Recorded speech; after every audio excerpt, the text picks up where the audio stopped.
Good evening, everyone. Is Board Member Wong here? I don't see him on my screen. Is he in the boardroom? I bet he is. He is not. He is not. All right.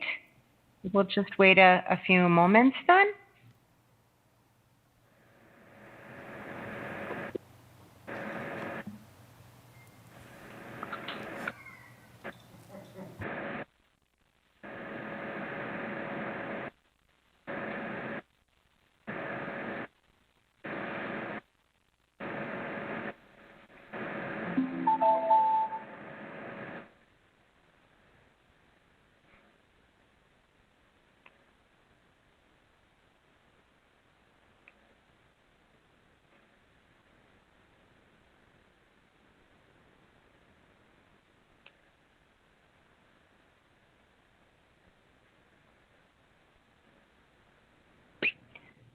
All right. He must be running late, and in the interest of time, we have a full plate on our agenda tonight. I think that we will get started. It is 5:01, and I am calling the Policy and Personnel meeting to order. Michelle, may I have roll call, please? Jacobs, Present? Levy, Here.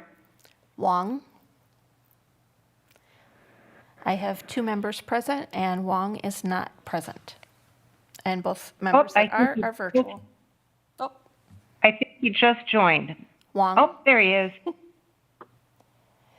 We're doing attendance. Wong.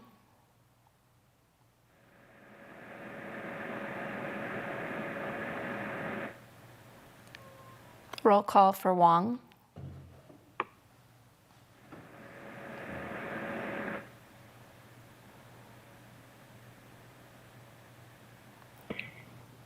Board Member Wong, can you hear us? I'm sorry, Michelle. Yeah, I can hear you. Okay, so I have all members present virtually now. All right, thank you. And just in case anyone who is tuning in missed the notification, Dr. Kiesel will not be present this evening due to a family emergency, but we are in very capable hands and we will be able to continue on. So, approval of the agenda with one change. Letter D, which is the dress code, is not on the consent agenda for the full board this evening. So if it's all right with the committee, I thought we would just move that down to the bottom of the list and get through everything else. Did you say D? D is in dog? D is in dog, yes. Okay, and on my screen, D is approval of closed session minutes. And I'm sorry, Member Levy, I should have said policies for first reading. Got it. Thank you. Yes. Are both board members okay with that? We'll just put under the policies for first reading D at the end. No, that's Sure. fine. Is there a reason that's not on the consent agenda? It was overlooked, but it'll be put onto the next one. Okay, thank you. You're welcome. Okay. All right, great. So I'm looking for a motion then. Approval of the agenda with the revision, putting item 3D down to 3G.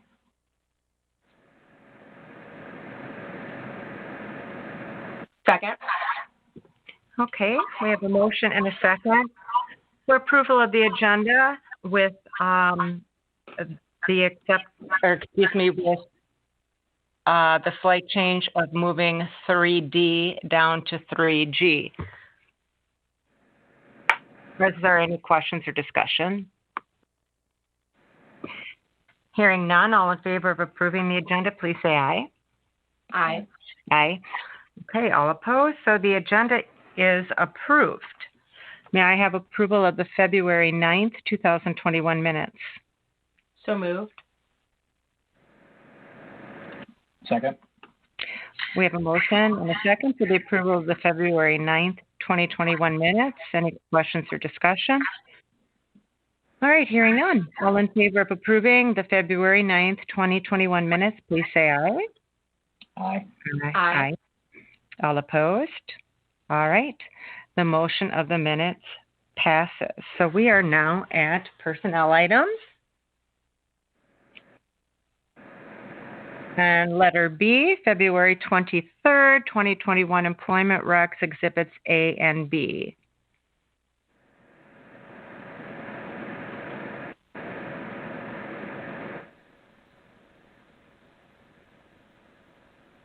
Does anyone have any questions on the employment recs? I do. I have a question on Exhibit B. So I'm just looking at the salaries listed. If someone could explain why the head football coach is slated to make 4 times more than the head cross-country coach, for example, that would be really helpful for me. Hi, Board Member Levy. This is Tanya Williams. So I can take that question. So the addendums in those salary amounts, all of that was work that was done in 2013 under the administrator or the superintendent at that time. And so that candidate who's got that position, those salary amounts were defined for the positions, but then they drill into how many years of experience somebody has in that role. And that person has 7+ years of experience. And so that $10,000 is the amount for that position.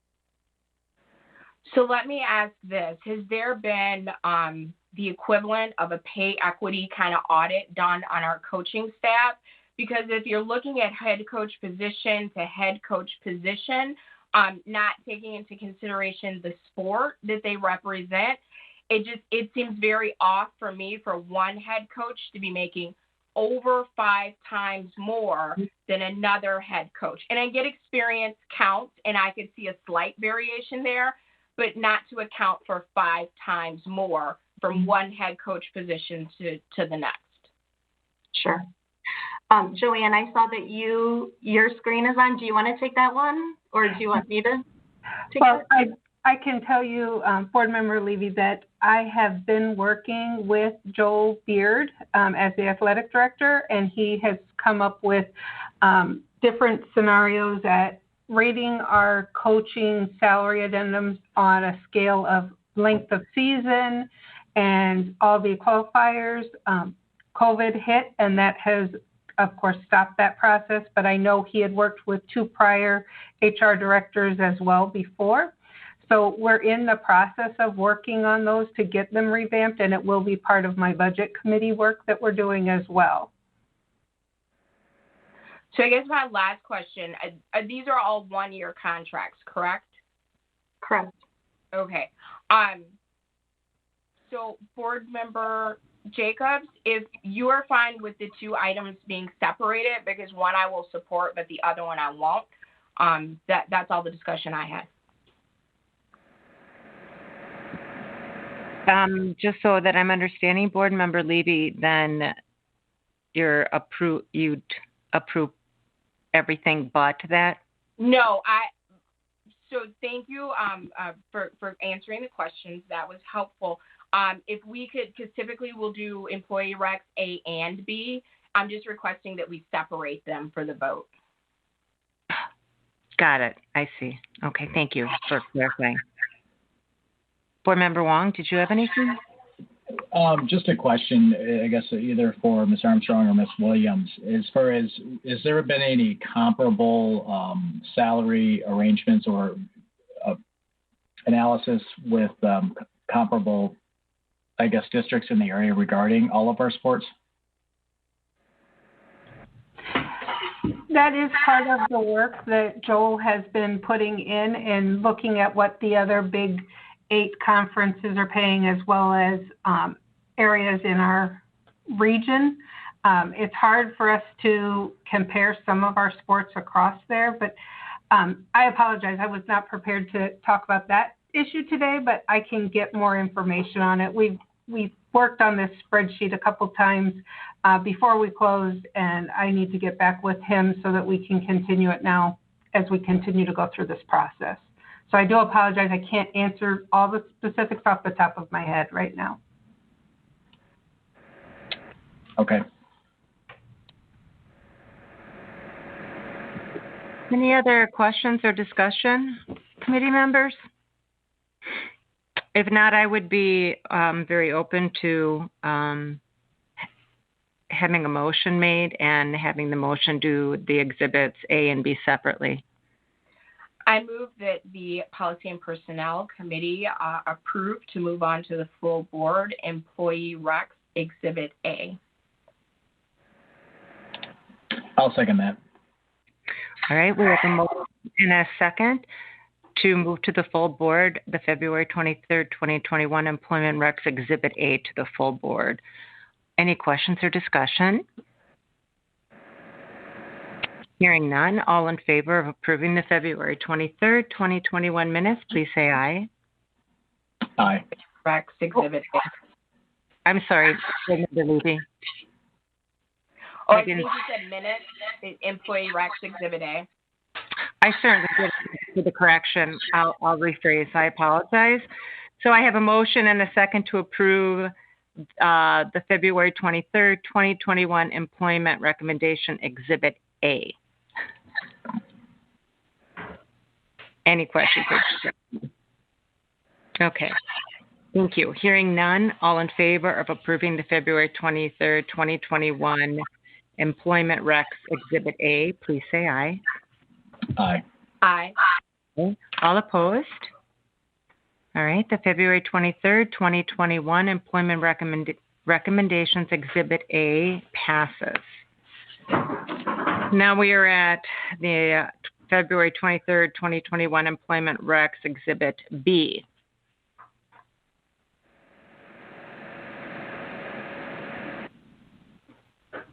Would anyone like to make a motion?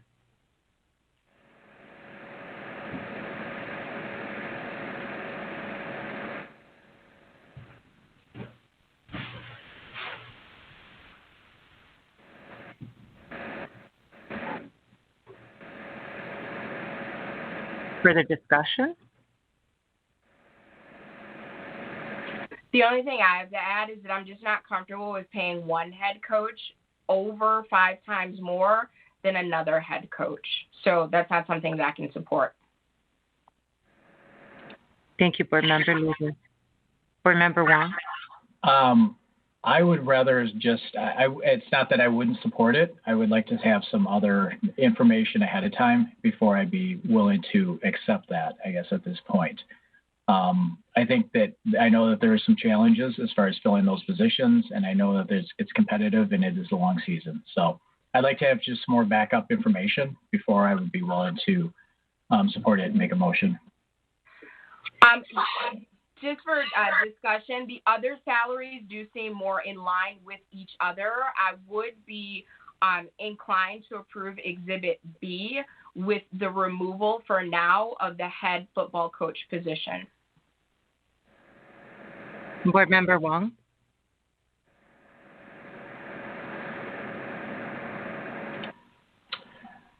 I could go along with that, yes. Okay. I move that the Policy and Personnel Committee approve to move on to the full board Employee Recommendation Exhibit B with the removal of the head football coach position. I'll second that. All right, thank you. So we have a motion and a second for the approval of the February 23rd, 2021 Employment Recommendation Exhibit B with the removal of the head football position. Are there any questions or discussion? Hearing none, all those in favor, please say aye. Aye. Aye. All opposed? All right, the motion passes.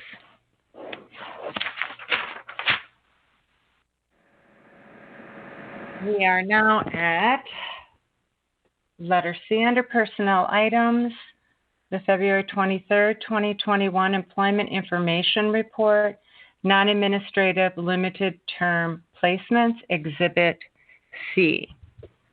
Tanya or Joanne, did you want to do any type of presentation, or are there any questions from our committee members?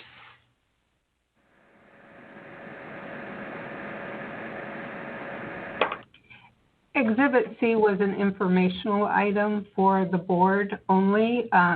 So if there would need to be some conversation on that, it would probably need to be done in closed session. Okay. Thank you.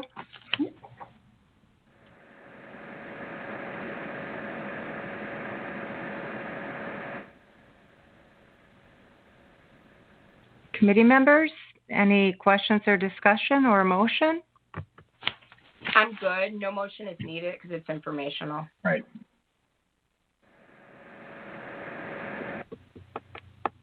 Would anyone like to make a motion? We don't need a motion. No, I'm so sorry. It's informational. I apologize. All right. Then we are good to move on to our human resources available FTE update. Hi.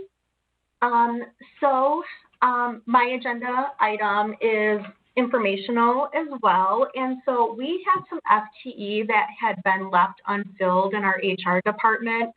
So early in 2019, we had an HR generalist resign. And so we've really taken some time to assess the needs within our department before backfilling that position.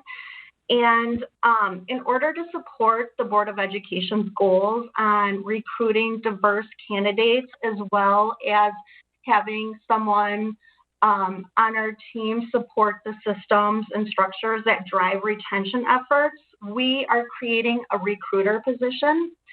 And so a job description was created, and that was uploaded to board docs that outlines the essential job functions within this position.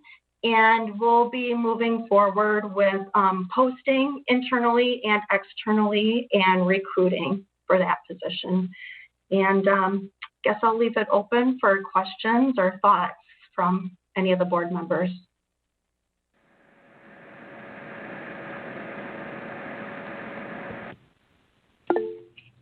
Yes, Board Member Levy. Thank you for kind of the update and for uploading that information into board docs. That's appreciated. I think this is fantastic. I am excited to see that the administration team is moving forward in a tangible way to support those goals that the board has outlined. So I think this is great. Just one question from the job description. And I know we had some discussions about posting salary ranges. Mm-hmm. So one, just in general, where are we with posting salary ranges? And two, what will be the range for this specific job opportunity? Yeah, good question. So we have this benchmarked between 45 and 55. So that aligns with our demographics and for a recruiter in an HR position within our community and outlining communities. Also within education, when we pulled comparables with somebody in our admin support employee group. So I don't see any compression issues with benchmarking between the 45 and 55 salary range. And I know Board Member Levy had a question about posting the salary. So in weekend, we would post it at that range. Right. And then my general question are for everything that's in weekend, full disclosure, I haven't scrolled through there in a while. Are salary ranges included on our posting? They are. Perfect. Thank you. Thanks. Any other questions? All right. Thank you, and thank you for that information, Ms. Williams. Thank you. All right. Then we are now at policies for first reading. Letter A, policy 522.4, Staff Code of Ethics. And we have Ms. Love here with us tonight, which we greatly appreciate her helping us with her legal knowledge going through these. So I'm not sure how, I guess I will just kind of summarize what we've got here. So it looks like we have, the gist of it is that we would keep the first sentence and we would, our attorney has recommended deleting the specifics and moving them to the employee handbook only. Comments on that, board members?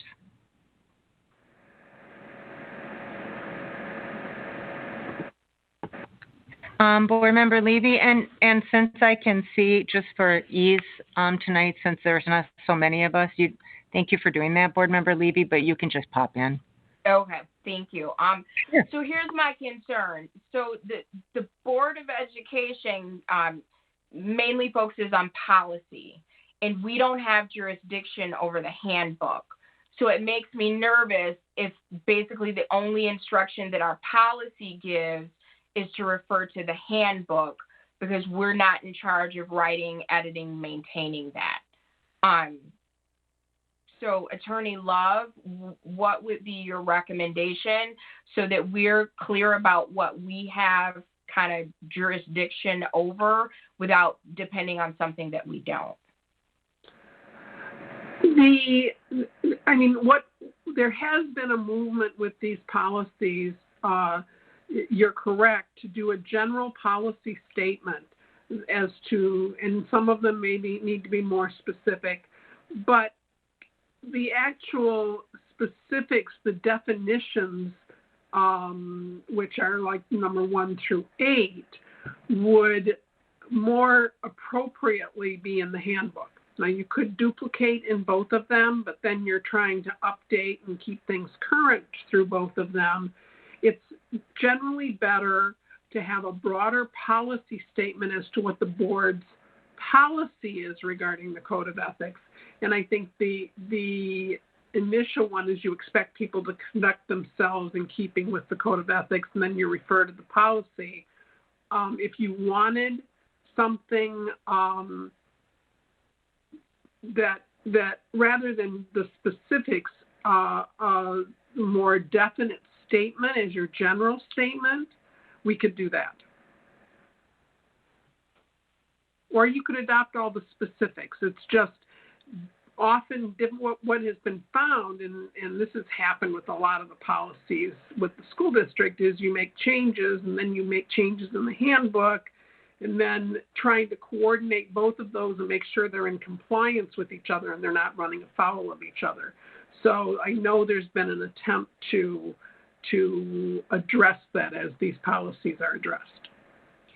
So here's my only concern. I'm fine with not going into kind of the 8-point list and keeping it general, but I don't want to connect policy with the handbook. They should totally be congruent, but we don't have, that's not our job to update the handbook.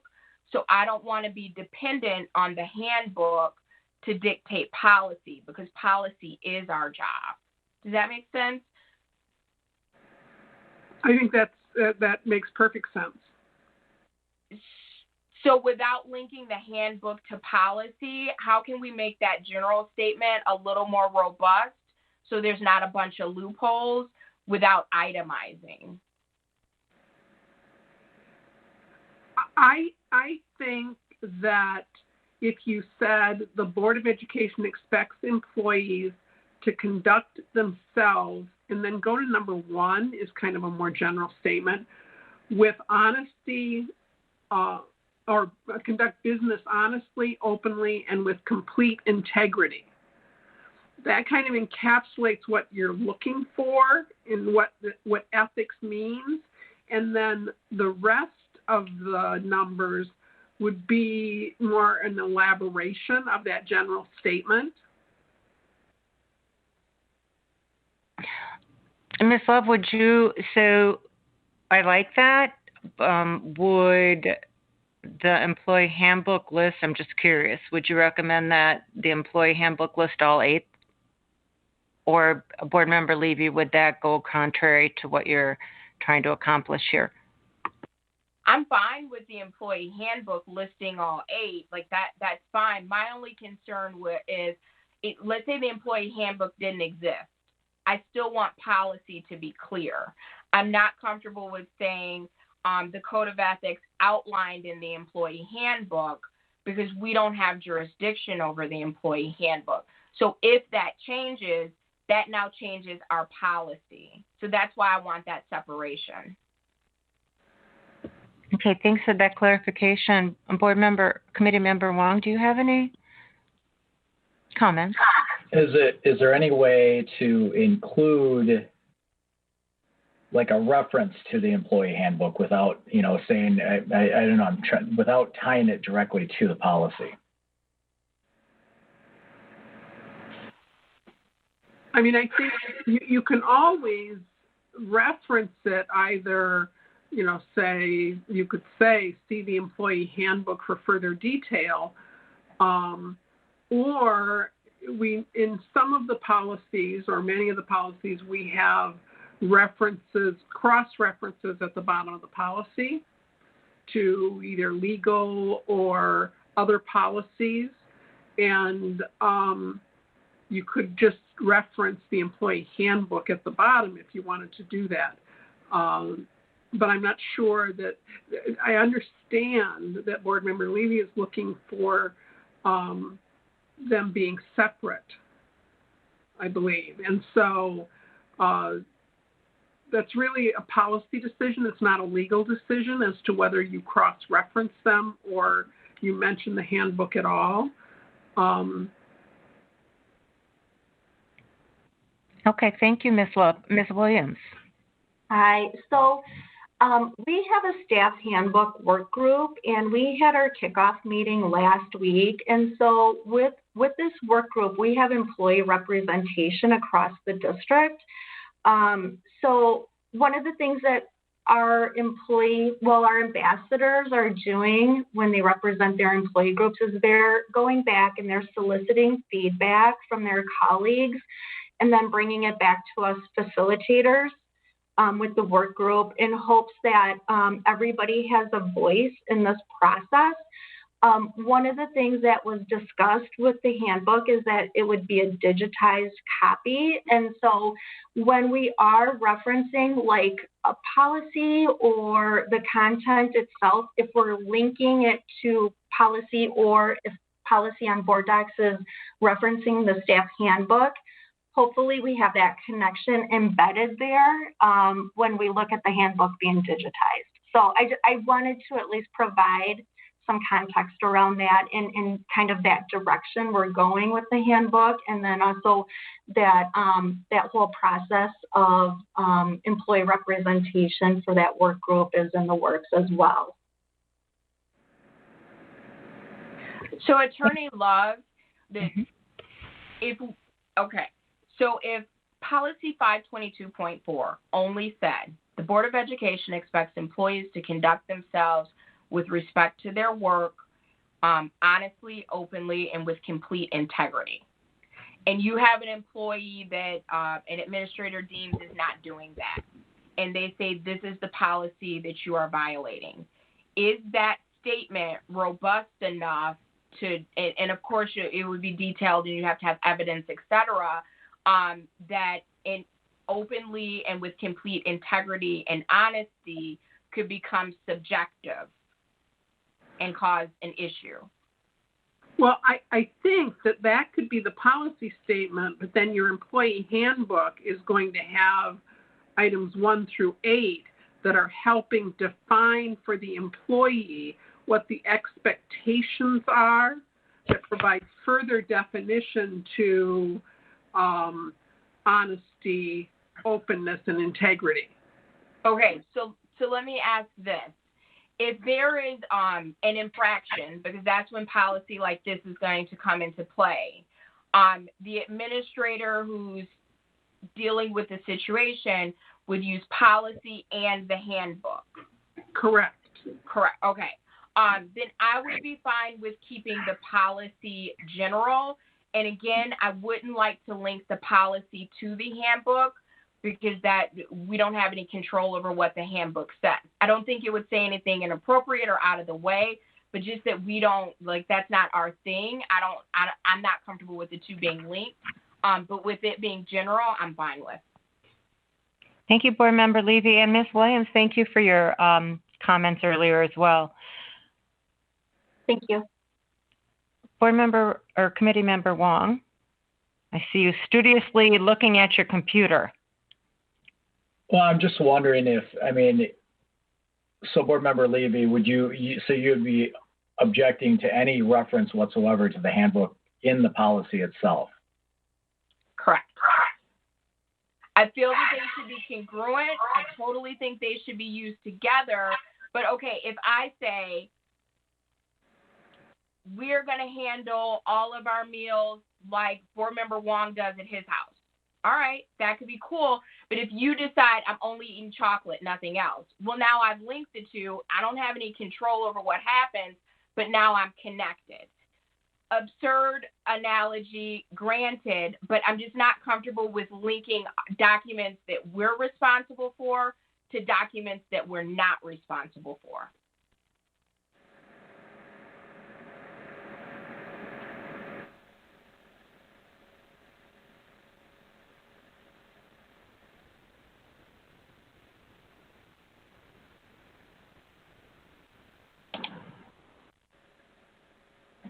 Attorney Love, is there any way to, I guess, reference but not reference the handbook? I don't know. I feel like we need to have some link there. Unless it's going to be clearly outlined in the employee handbook, because the employee handbook is going to link it to the policy. Right. And I don't know to what extent, digitizing all of this will automatically, you'll be able to click back.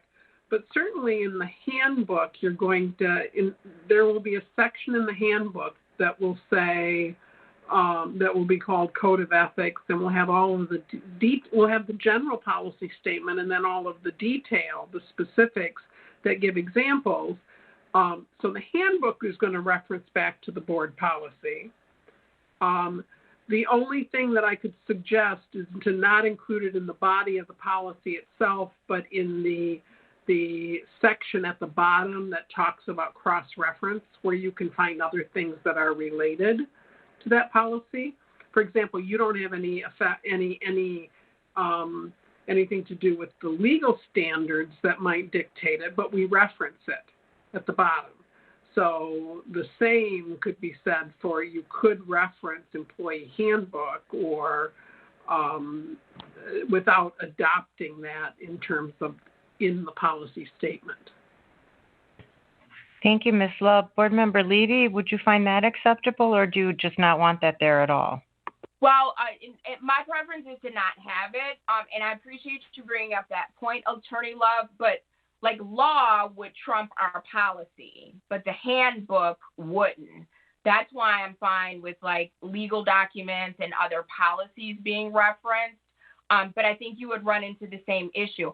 Are we opposed to, and I'm not a fan of being redundant, but it's not super lengthy. If we kept those 8 things with some of the adjustments and then removed the reference to the employee handbook, because then I think we have the statement there, and then we have examples that I think provide good framework for what we mean in case there was any confusion. Are we opposed to listing those 8 items out?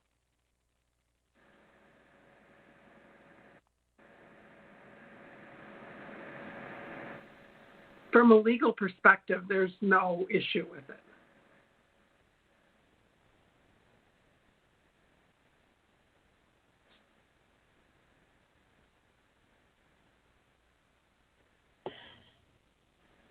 Committee Member Wong, while you're thinking, I'm actually comfortable going either way. Unless I mean, actually, I'm fine with, yeah, I'm fine with either way, unless you have something you'd like to share, Committee Member Wong. I guess I wouldn't be as comfortable with that. I just think that it leaves it, there's too many other things that can come into play. I would prefer, and if we have to go in and adjust it for whatever else we're going to need to add or subtract from there, I mean, I would hope it would be nothing, but it's going to be a lot easier in this employee handbook than it would be in the policy. I would probably move towards simplifying it and having it driven towards the employee handbook and not referencing it then.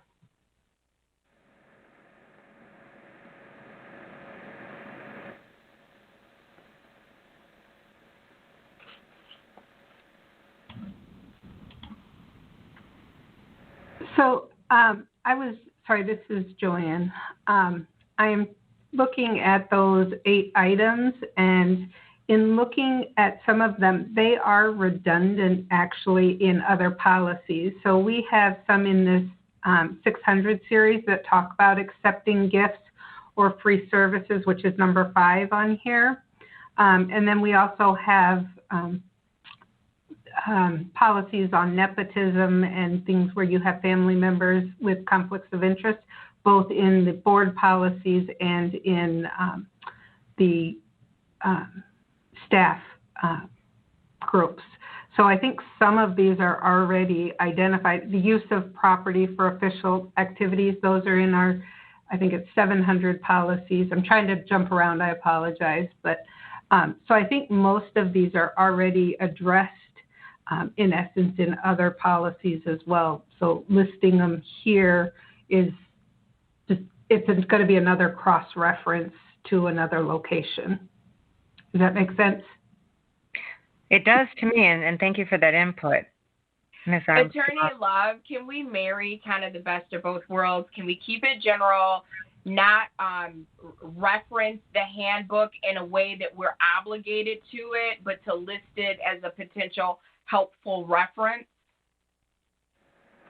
Yeah, I mean, and I would do that at the bottom where you have references, cross-reference, and you could say helpful reference, or that's why, I mean, I said see handbook, or however you, I mean, whatever words you find comfortable that don't give it the weight of a policy, but reference it at the bottom where you have your cross-references.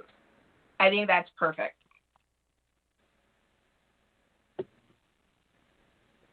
So if I'm following correctly, then Board Member Levy, you're willing to give a little bit and do the reference, cross-reference at the bottom?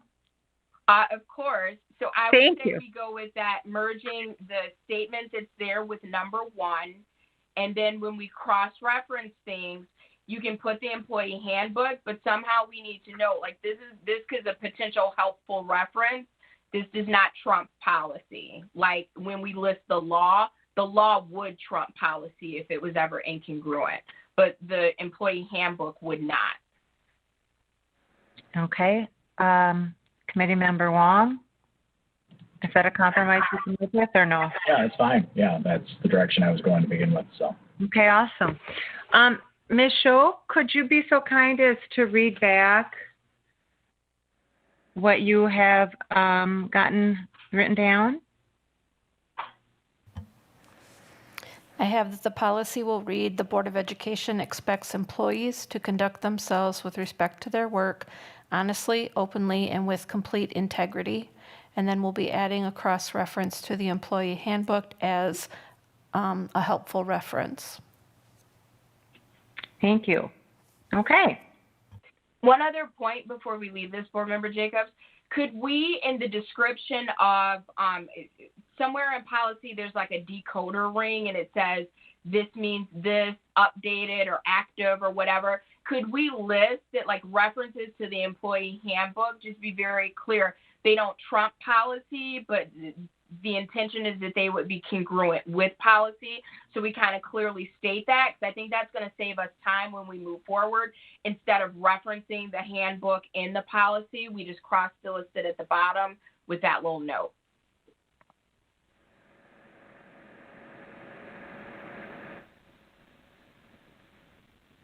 Okay, I'm not sure I followed all that.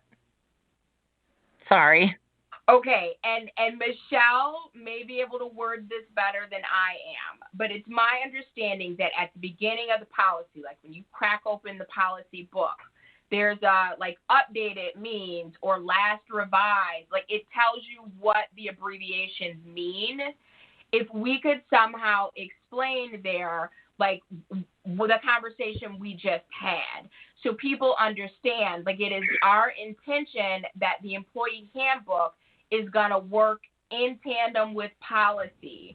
But if there's ever any space, any whatever, the employee handbook does not trump policy in the way that a law would. So if we can just kind of explain that one time up front, then hopefully people will understand when we have the employee handbook cross-listed at the bottom as a helpful resource, they'll know what that means. So like actually put it, that's something to that written to that statement in the employee handbook then? Oh, you're muted. I'm sorry. Thank you. Thanks. At the beginning of, and Secretary Shope, correct me if I'm wrong, but there's the abbreviation and then what that means. Is that accurate? It's actually on the featured page because it's in the library. So it's called Board Policy Key, and it's on the featured page. And so it talks about like what each of the sections are, and then it tells what like all the codes mean. Like it says the title is the name of the policy, the code is the policy number, the status is active, it means it's active as opposed to in draft form, etc. And then underneath that it says, following the body of the policy, you'll see legal references and cross-references to other Board of Education policies. Each of these are clickable. A clickable link that will take you to that reference for easy access. And then it says the school district of Beloit will periodically monitor these links to make sure they are functional and up to date. So in that paragraph, I could add what Board Member Levy is asking for, that would say any reference to the employee handbook is there as a helpful guide, as opposed to, or something like it's there as a helpful guide, period. The employee handbook does not trump policy in any way, period, something like that.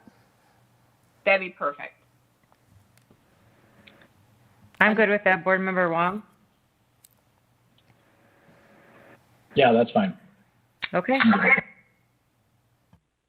Well, I think we might be ready for a motion.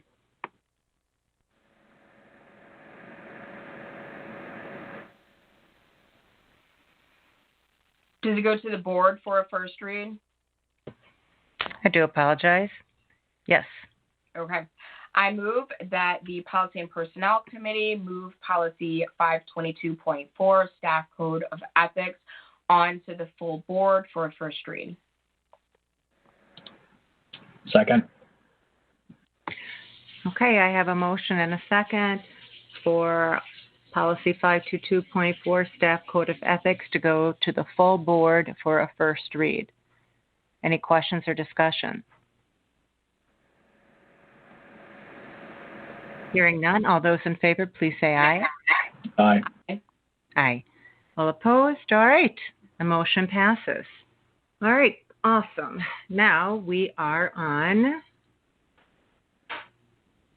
B, Policy 522.5, Participation in Community Life and Political Activities by Staff. And Attorney Love, I apologize. I should have been calling you Attorney Love and Board Member Levy. Thank you for using her correct title, so I picked up on that. So Attorney Love, you're recommending that it just goes into the policy or the employee handbook, excuse me. In looking at this again, this was more guidance to employees as to what are acceptable behaviors. But if you're going to follow in keeping with what we did on the last policy, on the ethics policy, we may need to fashion a general policy statement with the specifics then being in the employee handbook. All right, committee members, discussion, please. I'm fine with just having that first sentence. I think it keeps it broad enough. Members of the staff shall have the rights of all citizens with respect to participation in political activities. And then maybe the last sentence, and I think that would be good, and then we can cross-reference it.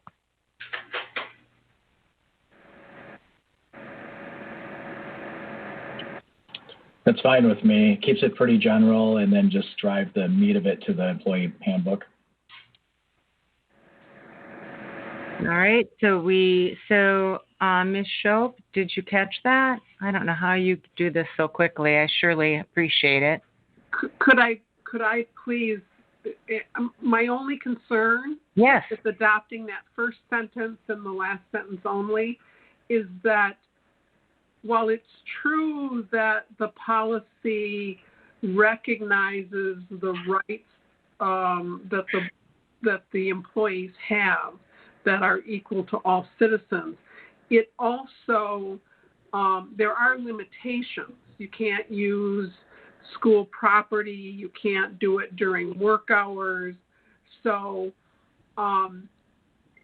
my only concern is that if your policy statement in that case is very broad, there might be an argument that the handbook setting up limitations on that would be contrary to the policy.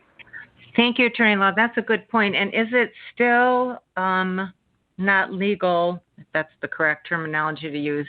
For example, the BEA is not supposed to use staff mailboxes for BEA business?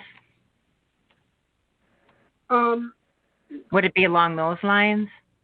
Right. And it's more along political campaigning. You can't use public resources to engage in those activities, which means you can't use work time to do it. You can't use facilities or equipment to do it. And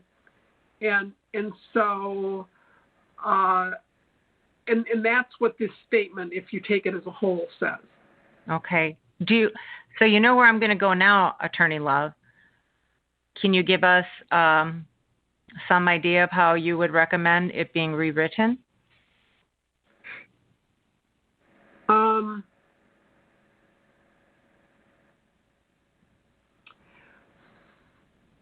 My recommendation, I don't think we can, in this is the case where I don't think we can shorten this down to separate out, to make the broader policy. I would just recommend that you adopt the policy as the policy and then you can duplicate it in the handbook. Okay, thank you.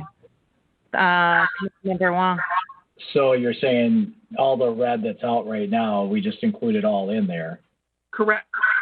Now, is it the right to have it in this policy itself as far as what the potential consequences are, or would that be in a different policy? I don't think you need to include that in this policy because the idea is that if you violate this, you could be disciplined, or there may be legal consequences. I don't think you need to spell that out in this policy. You have your discipline policy that says if you violate any policy or rules, you could be disciplined in accordance with whatever those standards are that have been adopted. So I don't think you need to add that. Okay, thanks. So since no changes are being made, could we just remove it from the agenda? Do we need to put a note saying that it was reviewed?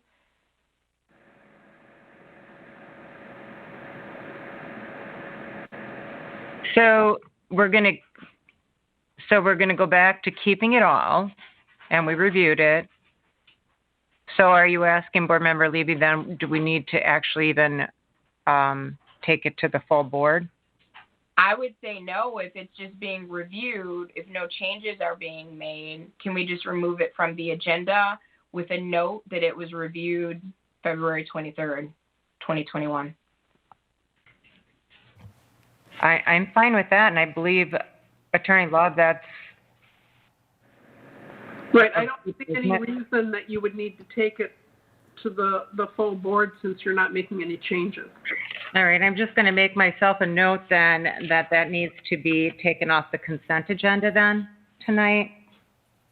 So if you guys can just give me a quick sec to jot myself a note.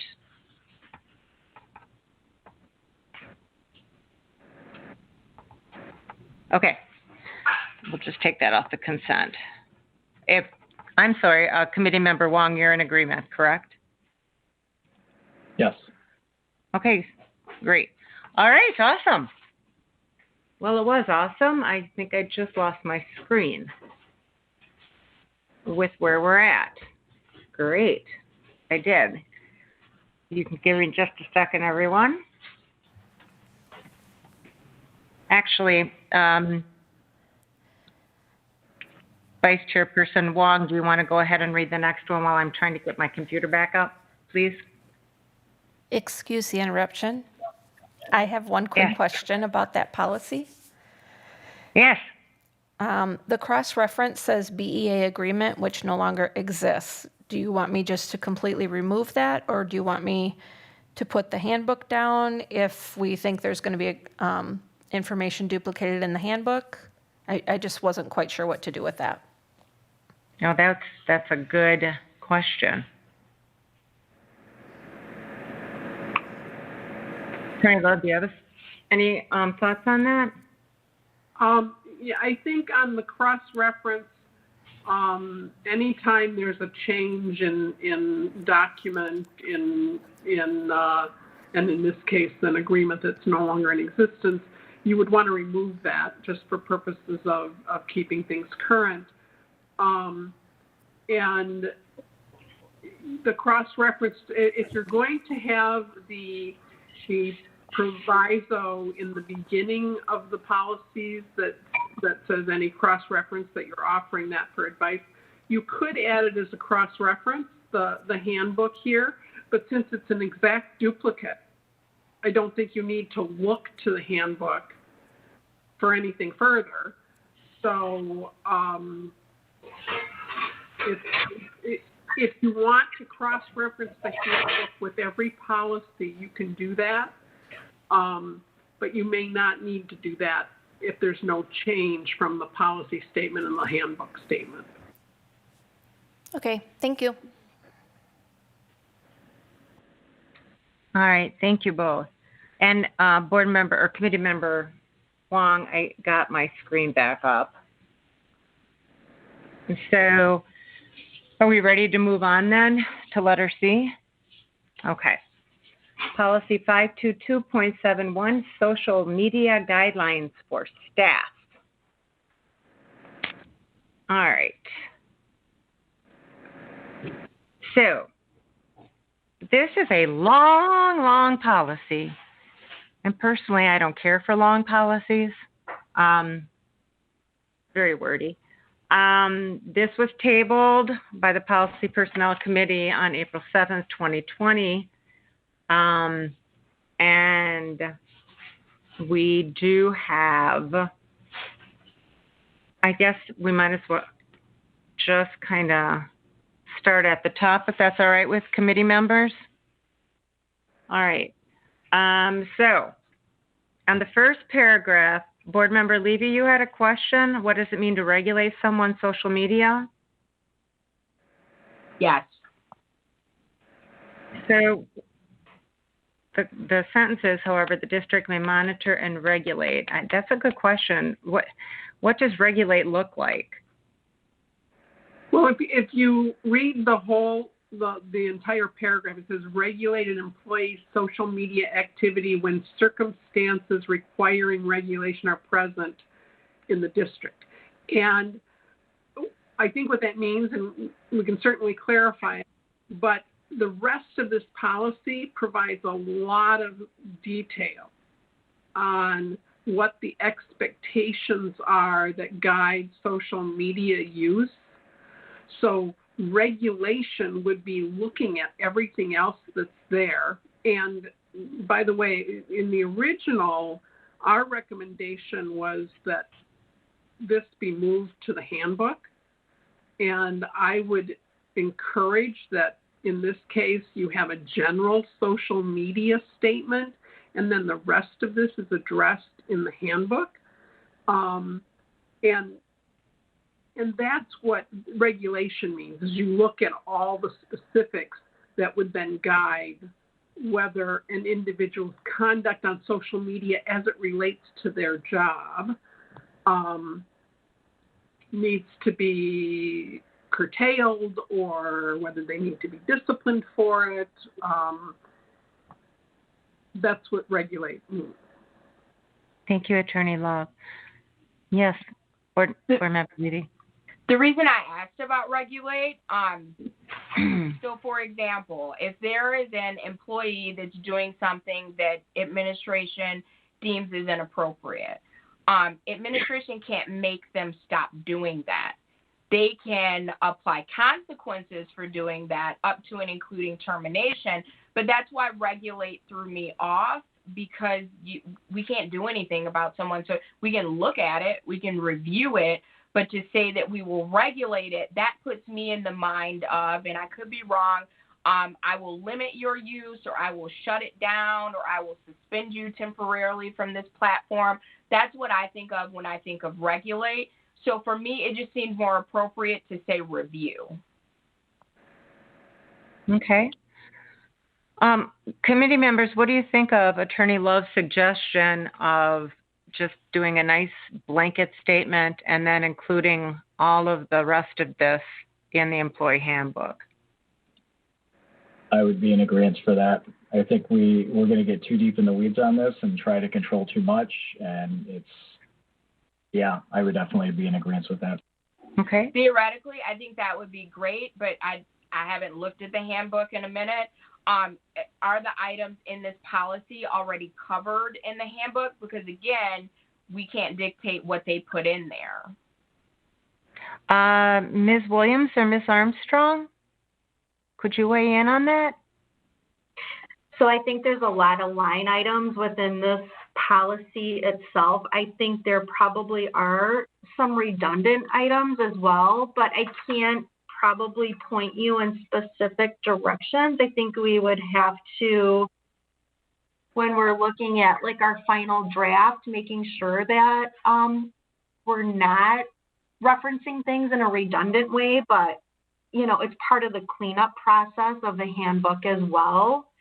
So like, for instance, when I looked at the employee misconduct policy, the 522, that's being moved to the handbook as well, like everything that was in that policy, like all those line items were including in the handbook. So I think that would be our starting point, is including pretty much everything that's already written in this policy. And then if there's opportunities to clean it up, if it's referenced in other areas, we have several people looking at the handbook. So, you know, we're not making decisions independently. And that's probably the approach that we would take with this one as well. Thank you, Ms. Williams. Thanks. Committee members, does anyone have any language that they think would be appropriate for the policy then? If we included the rest in the employee handbook, that's what I'm hearing, the way we want to go.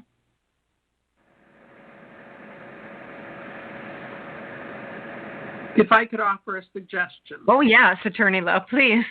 So if you look at the first paragraph and we say the school district of Beloit recognizes that employees may choose to use social media in their professional and private lives.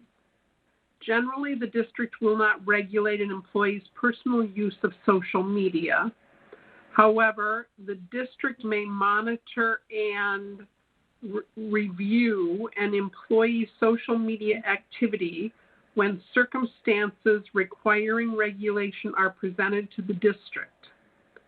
And then we skip down to all staff are expected to serve as positive ambassadors for the school district of Beloit and appropriate role models for students. It is vital that staff maintain professionalism in their interactions with students and the community. Failure to do so could put you in violation of existing district policy and at risk of disciplinary action. Thank you, Attorney Love. Feelings on that wording, committee members? I think that's great. I would just, in that first paragraph, I would swap out regulate for review. Oh, she did. And then instead of saying may monitor and regulate, I would just say and monitor.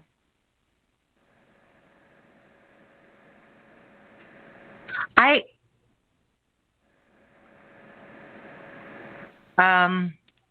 kind of like the regulate in there because there have been instances in the past where staff members have kind of gone astray a tad bit, and I don't know, I feel that regulate. So here's the concern. Regulate means to control or maintain. Oh. We can't do either. Okay, you're right. Okay. And I think that by including the word review, monitor and review, or just monitor, and then in the second paragraph saying that failing to be professional in this could result in a violation of policy and appropriate disciplinary action, that brings in the concept of regulation, or not controlling. Regulate may not be the right word, but it says there's a consequence if you don't follow this. Okay. All right. The wonderful Miss Shope. Do you think you can read that back, or would you like Ms. Attorney Love to restate part of that? I think I have it. All right. Could you please read it? Sure. The School District of Beloit recognizes that employees may choose to use social media in their professional and private lives. Generally, the district will not regulate any employee's personal use of social media. However, the district may monitor an employee's social media activity when circumstances requiring regulation are presented to the district. These guidelines are not intended. No, that sentence isn't in there. Sorry. All staff are expected to serve as positive ambassadors for the School District of Beloit and appropriate role models for students. It is vital that staff maintain professionalism in their interactions with students and the community. Failure to do so could put you in violation of existing district policy and at risk of disciplinary action. Thank you. Did we decide then to take out the review word? No, Go ahead.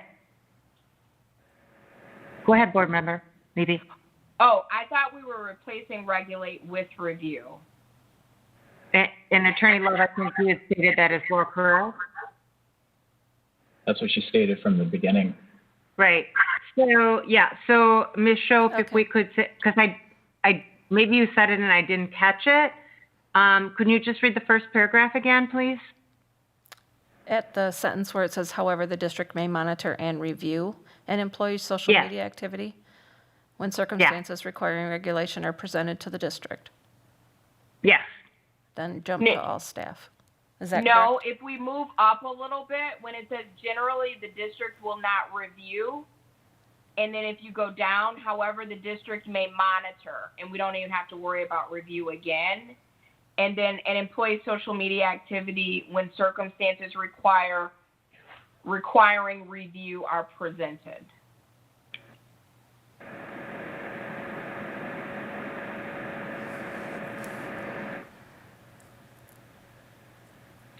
Attorney Love, did you, when you had given your opinion, did you say, and I'm jumping in mid-paragraph, an employee's social media activity when circumstances requiring, did you say review or regulation? I'm sorry, I don't remember. I said review, and I see the issue here. Regulation comes up several times in the policy. And I don't want to say the district will not review an employee's personal use of social media, because often we get situations where someone reports that an employee has done something inappropriate on social media, has said something inappropriate about a supervisor or a coworker or a student, and that may need to be investigated and appropriate action taken. If you say you're not going to review their use of social media, then you're saying it doesn't matter what you do because I'm not going to look at it. So I think that initially when we said it says they will not regulate an employee's use. Let me think of a better word.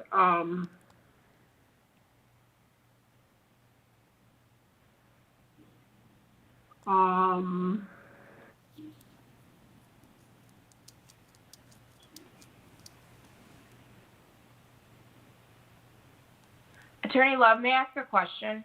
Sure. Okay. The way I read it is the district will not. Okay, how about regularly review? Like the district is not trolling employees saying, hey, let me see what teacher so-and-so put up. But if something is brought to the attention of the district, then they will look into it. Yeah, so will not regularly review. Yeah, I think that works. So the district will not regularly review an employee's personal use of social media, period. However, the district may monitor an employee's social media activity when circumstances requiring, and here's the word regulation again, I think we want to change that to when circumstances requiring monitoring or I like monitoring's good. Well, I feel. are presented to the district, because that's if somebody comes forward and presents circumstances to the district, then you're going to monitor, then you're going to step in. And so I think there you could use either monitoring or requiring review. So that regulation, that use of the word regulation, you could replace with either monitoring or review, I think. Committee members, do you have a preference on the wording there in that particular monitor or review?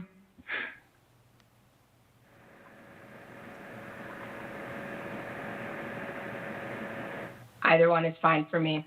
Thank you. I'm fine either way. All right, Attorney Lund, I'm going to let you choose. Let's see. The district may monitor an employee's social media activity when circumstances requiring monitoring. I'd put monitoring in again because that's what we're talking about in this sentence. That makes sense. Thank you. All right, Ms. Shope, it's time again. Okay. The School District of Beloit recognizes that employees may choose to use social media in their professional and private lives. Generally, the district will not review an employee's personal use of social media. However, the district may monitor an employee's social media activity when circumstances requiring monitoring are presented to the district. All staff are expected to serve as positive ambassadors for the School District of Beloit and appropriate role models for students. It is vital that staff maintain professionalism in their interactions with students and the community. Failure to do so could put you in violation of existing district policy and at risk of disciplinary action. Beautiful. Hold on a second. Doesn't that defeat the purpose of what we talked about before? If all we're going to do is monitor that from going forward, what happens if they do something bad? We're not going back. There's no discipline or action if they've done something that is against policy. No, that last sentence, failure to do so could put you in violation of existing district policy and at risk for disciplinary action. But we're not going to go back and review anything. No, it says if someone brings it, like if there's a reason, we're not going to troll employees, but if someone says Amy Levy did this grossly inappropriate thing online, you should look at that, then the district will. So we're saying we're reviewing it afterwards. Monitoring, to me, says we're looking at it going forward. Are you talking about someone who has had an infraction? Like, you're not going to monitor everyone, but if No. If John posted something on Facebook that was against policy, well, okay, well, somebody points that out. Well, we can't go back and review that, so we're going to go back and monitor his behavior going forward. No, you can do both. If someone brings something, go ahead. Would you feel more comfortable then in the word that I was struggling with at the time, where we say circumstances requiring review are presented, so that we're saying the district will not regularly review an employee's personal use of social media. However, the district may monitor an employee's social media activity when circumstances require, well, so instead of monitor, we say the district may review an employee's social media activity when circumstances requiring review are presented to the district. I would feel much more comfortable with that, because if you're saying monitor, somebody could say, well, hold on a second here. You're just going to monitor going forward. You can't look at what I did in the past. All right. Okay, Ms. Shope. Okay. The School District of Beloit recognizes that employees may choose to use social media in their professional and private lives. Generally, the district will not regularly review an employee's personal use of social media. However, the district may review an employee's social media activity when circumstances requiring review are presented to the district. These guidelines are not in, no, skip that. All staff are expected to serve as positive ambassadors for the School District of Beloit and appropriate role models for students. It is vital that staff maintain professionalism in their interactions with students and the community. Failure to do so could put you in violation of existing district policy and at risk of disciplinary action. Comments. I personally feel that covers what needs to be covered. I see Committee Member Levy shaking her head. Committee Member Wong? Okay. All right. Thank you. And thank you, Attorney Love, for all the help in the wording. And, of course, the committee members. So, at this time, I'm looking for a motion. I move that the Policy and Personnel Committee move forward Policy 522.71, social media guidance for staff, onto the full board. I'll second that. All right, great. So I have a motion and a second to move Policy 522.71, social media guidelines for staff with our revisions to the full board for first reading. Are there any questions or discussion? Hearing none, all in favor, please say aye. Aye. Aye. All right, all opposed? All right, the motion carries. All right, we're doing really good work tonight. We're going to go now down to Policy 523.1, employee physical examinations. Okay. So, no revisions from our attorney. All right. Committee Member Levy, would you like to, I see you're asking what the purpose of the exam is, may recommend prior to start instead of upon initial? So it's been a minute since I wrote those notes. And I want to say Ms. Williams kind of explained the process in between then and now, but I could be kind of foggy on who gave the explanation. But I guess my first question is, the purpose of the exam, is that contingent upon employment? Because if it is, then prior to the start would make more sense than upon initial employment. So that was my question, is what is the purpose for the exam? Because I'm assuming this is separate from any drug testing that may occur. Ms. Williams, I believe that's accurate, correct? Correct. So, yes. So prior to employment, all employment offers are conditional based on the pre-employment physical, a background check, and drug screening. And so a lot of times when you do a pre-employment physical, it's to ensure that somebody can uphold the physical requirements of a position. And so that's why we really do a pre-employment physical as an employer. And I don't know if Attorney Love can maybe shed some light from a legal perspective on the pre-employment physical as a conditional offer as well. And with you, Board Member Levy, it was a little foggy to me too, but I'm up to speed now, so. Okay, so there are two issues here, and the one regarding the pre-employment physical, yeah, one of the purposes is to get a baseline, and it really applies more to individuals who have a potential for workplace injury, and you want to know that they're fit to do the work or whether they will need an accommodation. You have to follow the ADA and the Fair Employment Act, which requires that you can only do the physical after an offer has been made. And generally, Board Member Levy, you're correct. Generally, you want to do that before they start. You can't do it before you make the offer of employment, but normally you would want to complete it before they start employment, because you want to see if you're doing it to find out if they're fit for duty, essentially.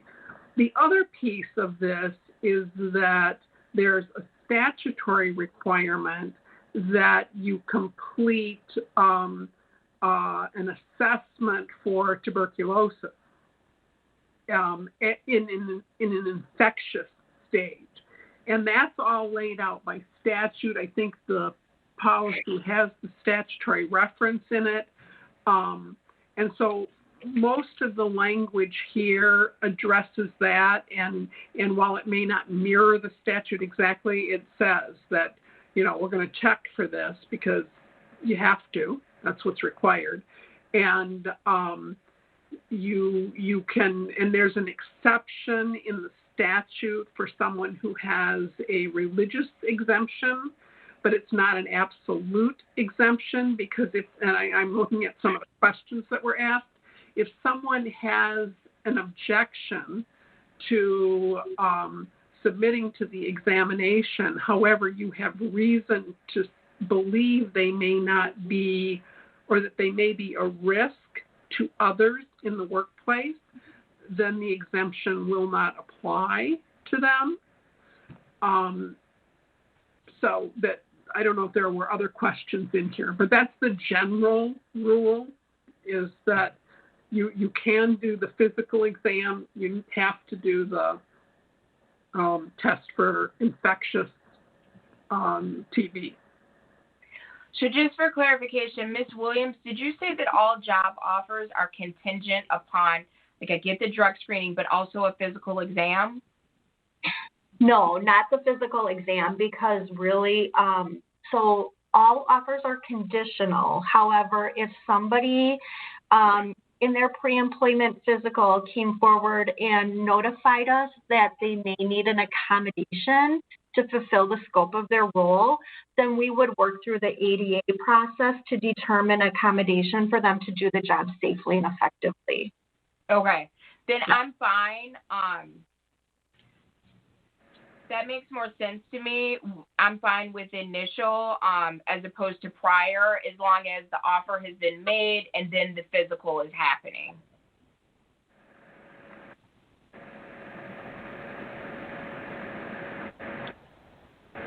Attorney Love, you had mentioned that if somebody refuses to have the physicals done and all of that, that somebody determines, who is to determine if that person is a risk? Is that somebody from the health department or from? Yeah, the initial screening, and that language applies to the TB testing. And that initial screening is they do a questionnaire that identifies whether they have risk factors. And then if they have risk factors, then they need to have the medical evaluation, which would include a TB test and possibly x-rays as well. That's the medical professional that makes that determination as to what tests are necessary. But if it's initially these risk factors, and if they don't have any risk factors, then you're going to get the okay, and that's the health, generally a health professional. If the employee or says, I'm not, identifies, it does the paper and pencil and has risk factors, but then says, I'm not willing to go through the testing, the statute says that then identifies, the risk factors identify that the person could be a risk to the students. And at that point, you enter into this discussion with the employee that because of the risk factors, you need to have this information, and you try to facilitate how you're going to be able to obtain that information, whether they have a treating physician that can complete it without further diagnostic tests, or how that's going to be done. And ultimately, if the person is not willing, if they have identified as having, what the statute says is if they identify as having had these risk factors, and then they're unwilling to establish that they're not a risk of harm to others in the district, then their employment offer could be rescinded. And I'm assuming because there's nothing else listed, there's no other health issues that fall into that category other than tuberculosis. Generally, right. Any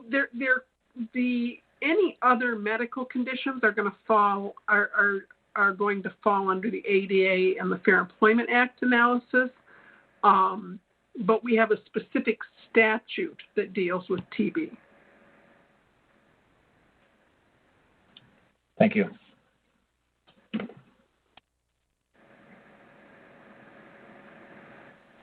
I just had a question about the chest x-ray. So if someone tests positive for tuberculosis and then a chest x-ray or corroborating test will be required, is that to track the progression of the disease? Because it's my understanding you can test positive and still transmit the disease even after you've started your medication for it. So in a situation like that, one, is that the purpose of the chest x-ray? And then two, would we not rescind the offer because someone had TB, but just defer it until they're no longer contagious? And I don't know. I can't answer the medical question regarding why the doctor would do the may or may not do an x-ray. Other than I think that the x-ray does reveal whether it's currently active and sort of reinforces the TB skin test, and then it would depend. The issue of whether you delay a start of employment as opposed to rescind the offer is very much, at that point, okay, they have tuberculosis. So now you have a person with a disability, and you have to look at, is there a reasonable accommodation? Would delaying employment by some period of time allow them to begin employment and do their job without restriction and without an undue risk of harm to themselves or others? That'll depend on what the doctor says. If the doctor says this person has an active case of TB, and I can't tell you when they might be able to start working. The law says a leave of absence, because is what it would be, of an indefinite duration is not reasonable. That's not a reasonable accommodation. If the doctor, though, said this employee's TB is most likely, to a reasonable degree of medical certainty, will resolve within 3 months. 3 months is generally seen as a reasonable accommodation, a 3-month leave of absence.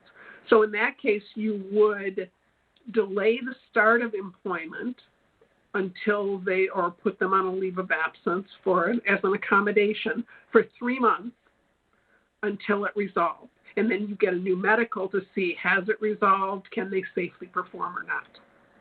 Okay, so now I'm curious. So can you get FMLA for employment that you haven't technically started yet? If I'm positive for tuberculosis and my doctor says it's going to clear up in 3 months, can I be on paid medical leave for a job that I haven't technically started yet? You're not eligible for FMLA unless you meet the eligibility criteria, which is you've been employed for a year, either now or at some time in the past. I mean, when you add up all the periods of employment that they've had with the particular employer. So if they worked for you before and now they're coming back to work for you again, you'd have to add that in. But then they haven't worked enough hours. They can't be eligible, even if they've worked in the past and they meet the 1 year. They have to meet an hours threshold, which is, depending on whether it's state or federal, you're looking at 1,050 or 1,250. And a new employee will not meet that standard. So it's not an FMLA leave. However, the disability acts, the state and federal disability acts, see leave of absence, and it would be unpaid unless you had accrued time that goes on the books the minute they're hired. It would be unpaid leave, but they recognize an unpaid leave as a reasonable accommodation for a reasonable period of time with a definite end date or a reasonably predicted end date. Thank you. That was helpful.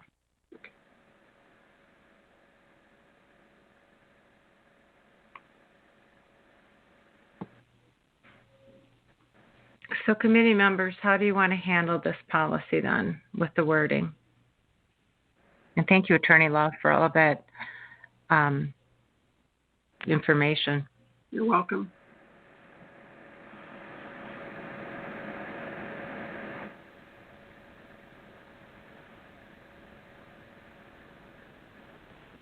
I would say that my concerns have been addressed. So anything that says AL, I'm fine with that has been addressed. And it looks like the executive director has been removed, and we're just going to keep that as HR. And then it looks like Ms. Williams wanted us to add pre-employment physical examination. I mean, all of that seems fine. Thank you. Committee Member Wong?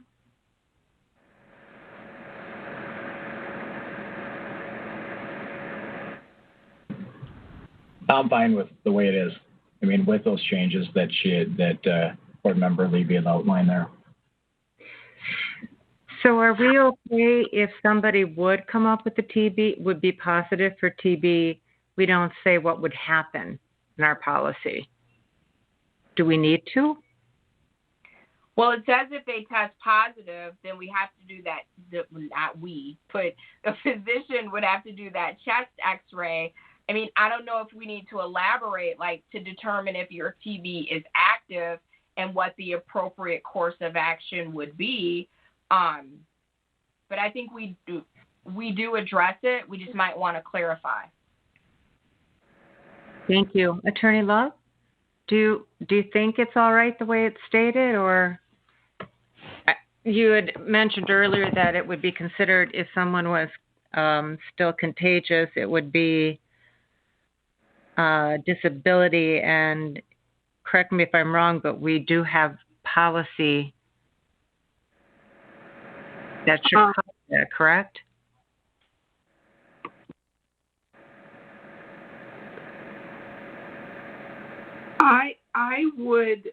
You have the legal reference at the bottom to 11825, which provides all of the detail without incorporating all of it.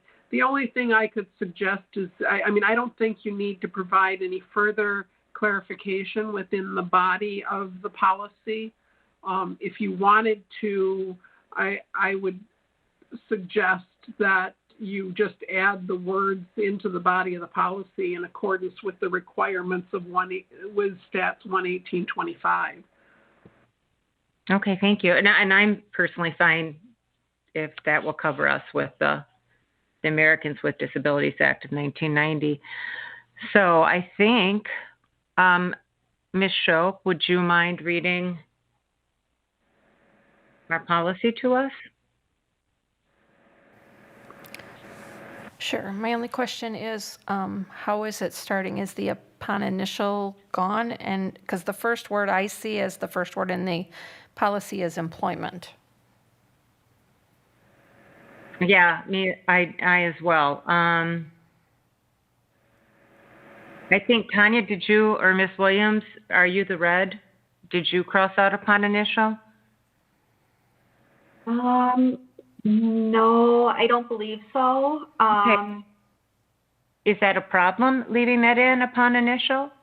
No, or we could just start with, unless, I defer to HR as to when they want it, but I would be fine with every employee of the school district of Beloit shall provide. Oh, okay. If they want upon initial, that's fine. Or maybe a friendly suggestion, prior to employment, every employee of the school district of Beloit shall provide the administration with written evidence. But does that put us in they already have the offer, correct? So the job is theirs. Correct. So if we need to put prior to the start of it, help me with that one, Attorney Love, because we can't say if you give us this, then now we won't employ you. I agree with what you previously stated, which is I think if you say every employee of the school district of Beloit shall provide the administration with written evidence of having had a pre-employment physical examination, including the tuberculin test and so forth. Because I think you say pre-employment, you don't need to add any language before you say every employee.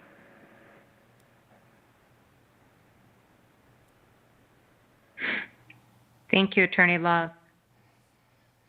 Ms. Shope? Okay, so we're going to start. Every employee of the school district of Beloit shall provide the administration with written evidence of having had a pre-employment physical examination, including a tuberculin skin test by a licensed physician.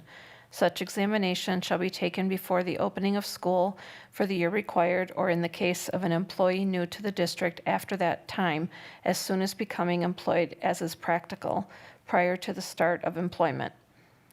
Should an employee test positive for tuberculin exposure, a chest X-ray or other corroborating test will be required. An employee may be exempt from the pre-employment physical examination required for religious reasons if an affidavit has been filed with Human Resources claiming such exemption. No employee shall be discriminated against by reason of his or her filing of an affidavit. Required physical examinations may be performed by the district's designated health service without cost to the employee. The expenses of an examination performed by a non-designated health service shall be borne by the employee. The district may require that an employee present proof of fitness to perform job duties. And I have one question, if I may, where it says his or her filing. Would you like me to say the employee's filing?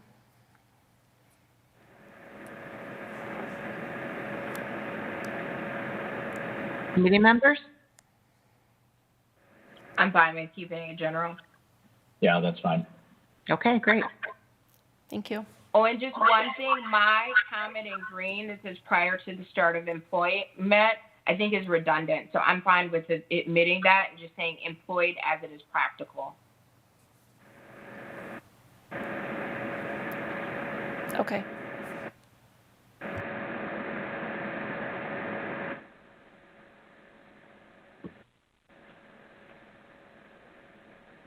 Okay, any other comments, questions? I'll move to recommend to the full Board of Education approval of the revision of layover of policy 523.1, employee pre-employment physical examination for the first reading.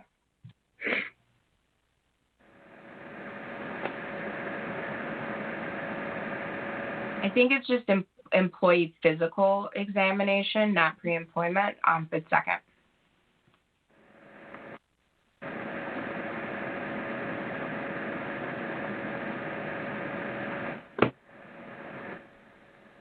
Do I have a second?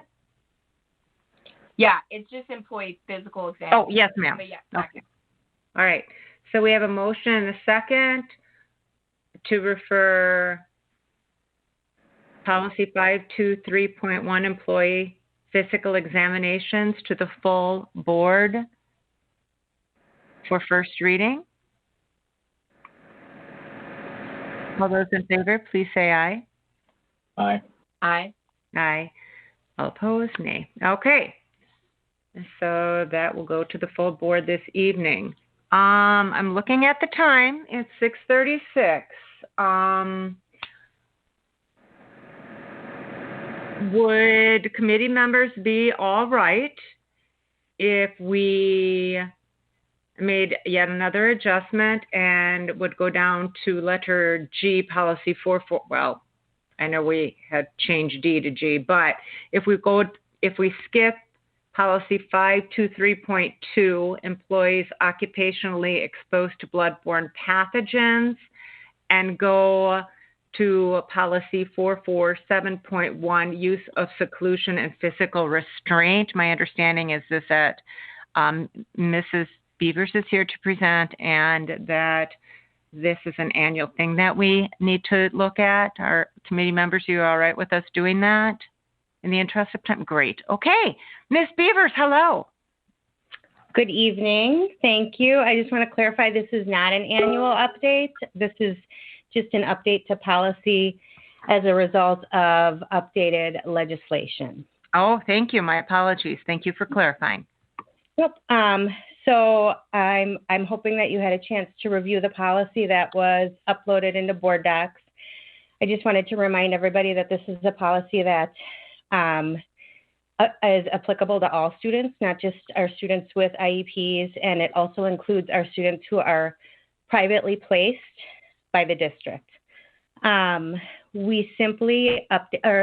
legislation was updated to be more clear in their definition and application of the statute. So what we did was go through and really just clean up the language to make it reflect what the law or the statute states now. So you'll see on the second page, we really identified and defined what a covered individual is referring to when that's used in the language, as well as what an incident is referring to when used in the current policy language. Under parental notice and written report requirements, you'll see number 2 is struck. That's replaced with number 5 in the updated legislation.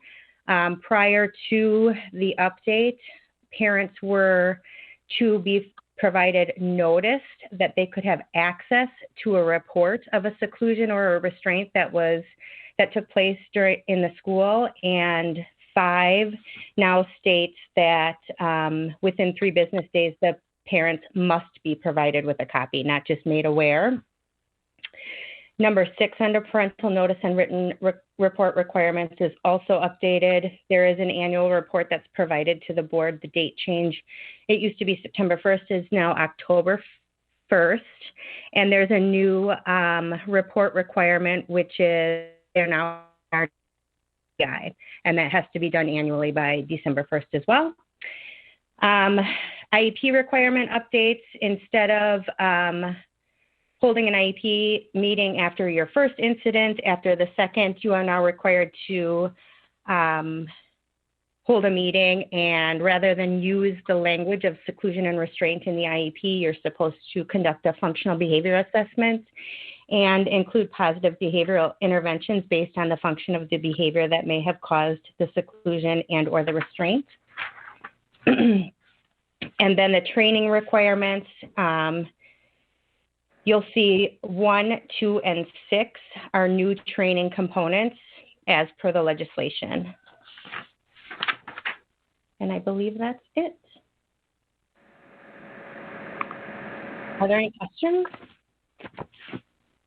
I actually have one. So there's new training. Who gets? Do you get it trained first, Ms. Beavers, and then, or how are we doing that? We have specific teams trained within the buildings. Currently this year, we've had 2 training sessions, 1 full day and 1 refresher training so far. Actually, we're doing some trainings yet this week, so those will be in addition. Your full training lasts for 3 years. You need to engage in a refresher each year after that.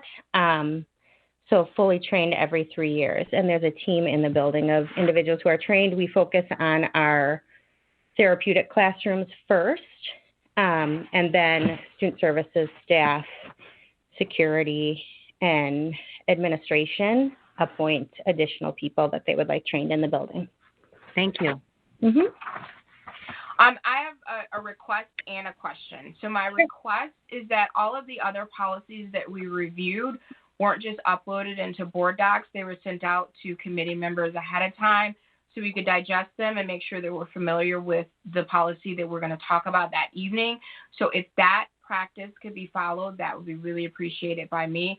And then my question is, are substitute teachers going to be trained not so much in seclusion, but in physical restraint? Because I've physically been in a classroom where a student has launched themselves at me and I had to, restrain the student as best I could, and I've never been trained. So if that could be a requirement when substitute teachers go to select jobs, there are certain jobs that should be restricted if certain trainings have not been previously attended, completed, etc. Nope. So that would fall under the limited training requirement exception. So training for staff and the use of physical restraint is required unless the situation is an emergency and a trained individual is not immediately available due to the unforeseen nature of the emergency.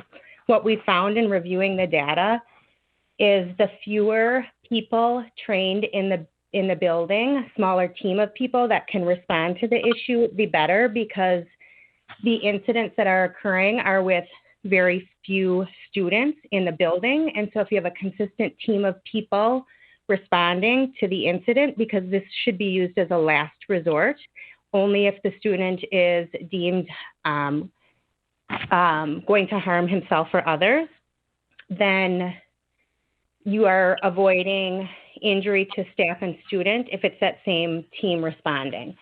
And you're also hopefully limiting the number of responses to an incident like that, because that team is developing a relationship with the student that they're responding to. So if an incident is happening in the classroom where a student has to be restrained, and this may be a word nuanced issue, so we may be using different terminology for restraint, but if a teacher in a classroom or a sub in a classroom has to restrain a student, is that who you're referring to as members of the team, or is that a separate team that would be called in if there's an incident that's brewing in a classroom? So again, this is used as a very last resort. And so if something's brewing, the class itself should be removed and the student who is, quote, brewing would stay put. Well, I didn't say the student was brewing the situation. So is the teacher a part of that team, or is the teacher not a part? Is the teacher a part of the team or separate from? It depends on the building and who's been identified. Each administrator has say in who they're identifying. So let me ask you this. If there are students that have been identified for a potential to need restraint, and I understand how difficult that is as I'm saying it, because you never know, is the way you're deciding on who should be trained based on there will be a team member or something in the room or close by in general with that student at all times? Is that how you're comprising the team? Yep, and that's why I said we were prioritizing our therapeutic classrooms first. So exactly what you're saying. I think, like you said, we're speaking the same language, just using different terms. Perfect. Thank you so much. Mm-hmm. And if I remember correctly, Ms. Beavers, there's a certain code that goes out over the PA to alert people, correct? That they need to go to a certain area? Not that I'm aware of. Perhaps buildings have set up specifically, but that's not a district. Okay. I was just curious. Okay. Thank you, Ms. Beavers. Mm-hmm. All right. So Could I make, there are a couple of comments I have regarding this policy. This is Susan. The statutory reference in the first paragraph is 118.305. Correct. I think that was typed, yep, correct. That's what it should be. Okay. And then, I'm sorry, Ms. Love, are you saying it should be 118.30? What is that where? 11305. Right. Currently it says 118.340. Okay. It's actually 118.305. Oh, okay. Thanks for catching that. Okay. And then the next thing I had was, if I can get down to the next page, under the, I guess it's number 4, where it says the following maneuvers or techniques are never, none of the following are ever used. And number, let's see, C under that, 4C says those that place pressure or weight on the student's neck or throat. The statute actually goes beyond that. So I would suggest you add, so it's going to be neck or throat, on an artery, or on the back of a pupil's head or neck, or that otherwise obstruct the pupil's circulation or breathing.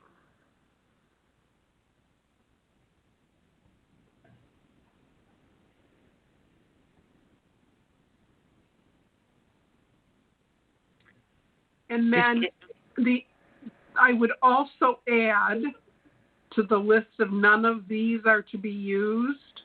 One that is listed in the statute is those that place a student in a prone position. Hmm.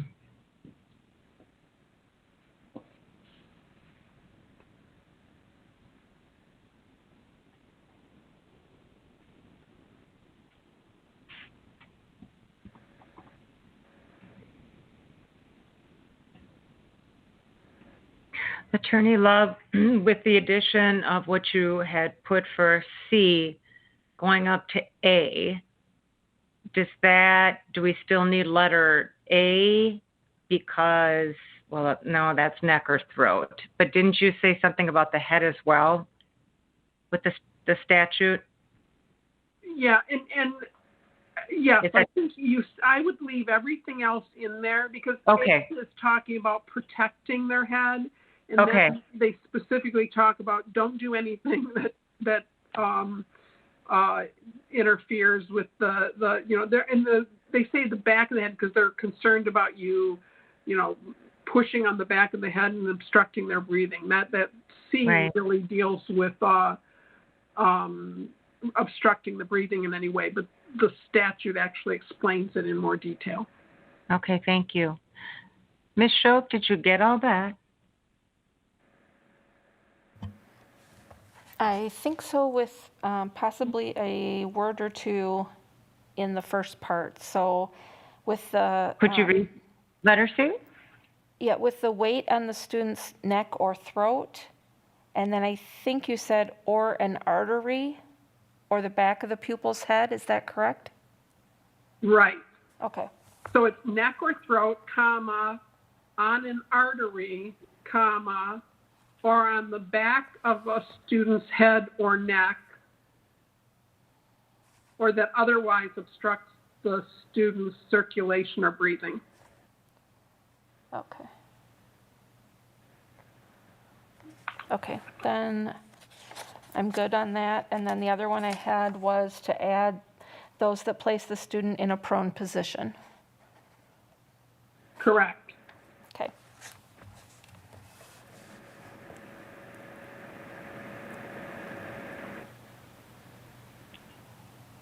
Thank you, Attorney Love. Any questions, comments, concerns?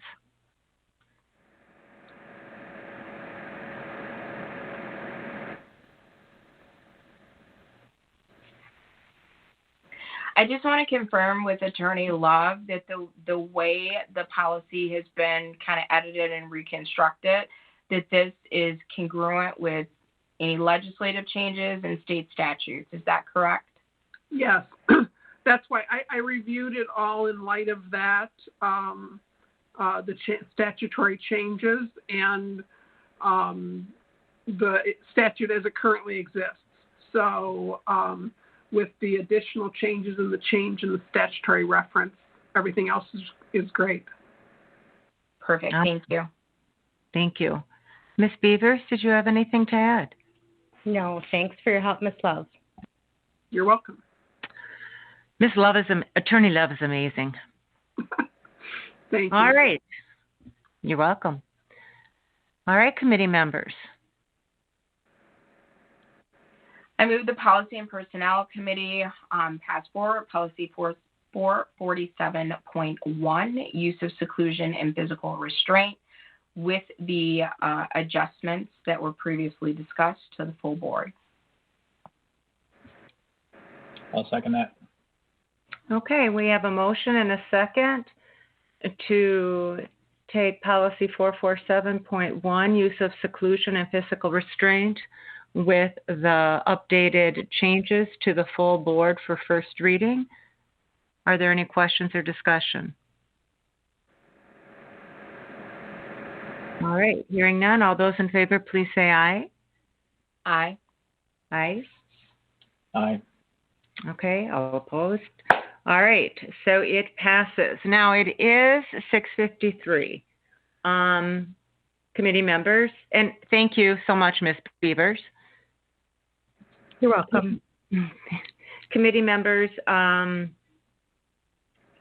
what do you want to do? Do you want to wait with policy 523.2 along with our policy 522.8 for our next meeting? In the interest of time? I would say we postpone it to next meeting. Okay. We need a motion for that. You know, I don't know. Board Member Levy, do you know? I think you do. Okay. Okay, I move to postpone policy or the approval of for policies, is it 22.8, dress code for district employees, and policy 523.2, employees occupationally exposed to bloodborne pathogens, to the next meeting, which is, what's our next policy meeting? March 9th. 9th? 9th, I believe. Okay. Second? All right, we have an emotion, excuse me, we have a motion and a second to place policy 522.8 dress code for district employees and policy 523.2 employees occupationally exposed to bloodborne pathogens to our next meeting on March 9th. Are there any questions or discussion? Hearing none, all those in favor, please say aye. Aye. Aye. Aye. All opposed? Okay, the motion carries. And we are now at adjournment. Do I hear a motion? So moved. Second. We have a motion and a second for adjournment. All in favor, please say aye. Aye. Aye. Aye. All opposed? Thank you, everyone. Good night. And see you in a few minutes.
Good evening. So it is 7 o'clock. If we could start getting ready to get started here, we'll call the meeting to order here at 7 o'clock. Ms. Shope, are you ready for roll call? Okay. Jacobs? Here. Levy? Here. Delgado? Here. Miller? Present. Wong? Here. Anderson? Present. All members are present with Miller in the boardroom. Thank you very much. I would entertain a motion to approve our agenda. However, we'll have to remove items 5A, 6E, and 6H. And if anybody else has any comments, feel free to please make a motion.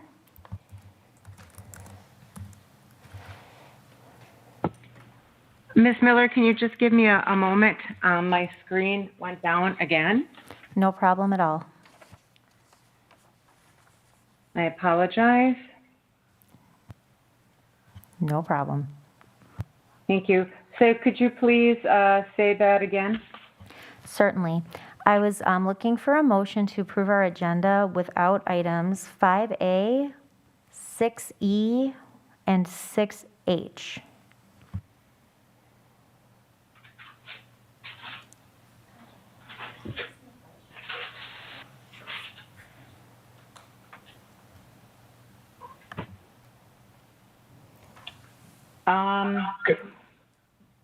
Yes, I'm sorry. Don't we also have to exclude 6? Oh, you said it. Oh, my bad. 6H. Oh. You got it. Oh, and also we need to exclude under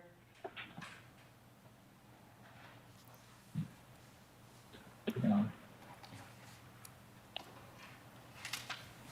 Oh, I'm so sorry. One moment again. No problem at all.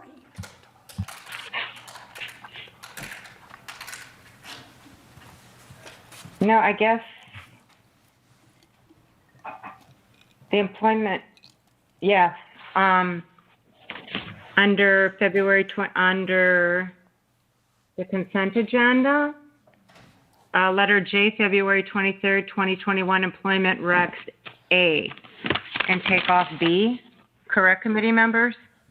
No, they both can stay. Okay. All right, thank you very Thank you. much, Board Member Jacobs. I really appreciate you checking that over. So at this time, I'll entertain a motion to approve our agenda without items 5A, 6E, and 6H. So moved. Second. Is there any other discussion? All in favor, please say aye. Aye. Aye. Aye. Aye. All right, our motion passes unanimously. At this time, I would like to invite our Student Board Member Representative, Kana Wong, to lead us in the Pledge of Allegiance. Okay. I pledge allegiance to the flag of the United States of America and to the republic for which it stands, one nation, under God, indivisible, with liberty and justice for all.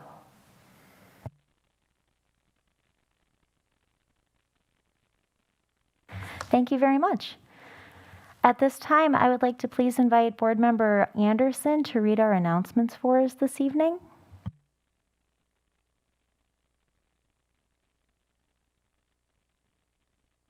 Give me 1 second.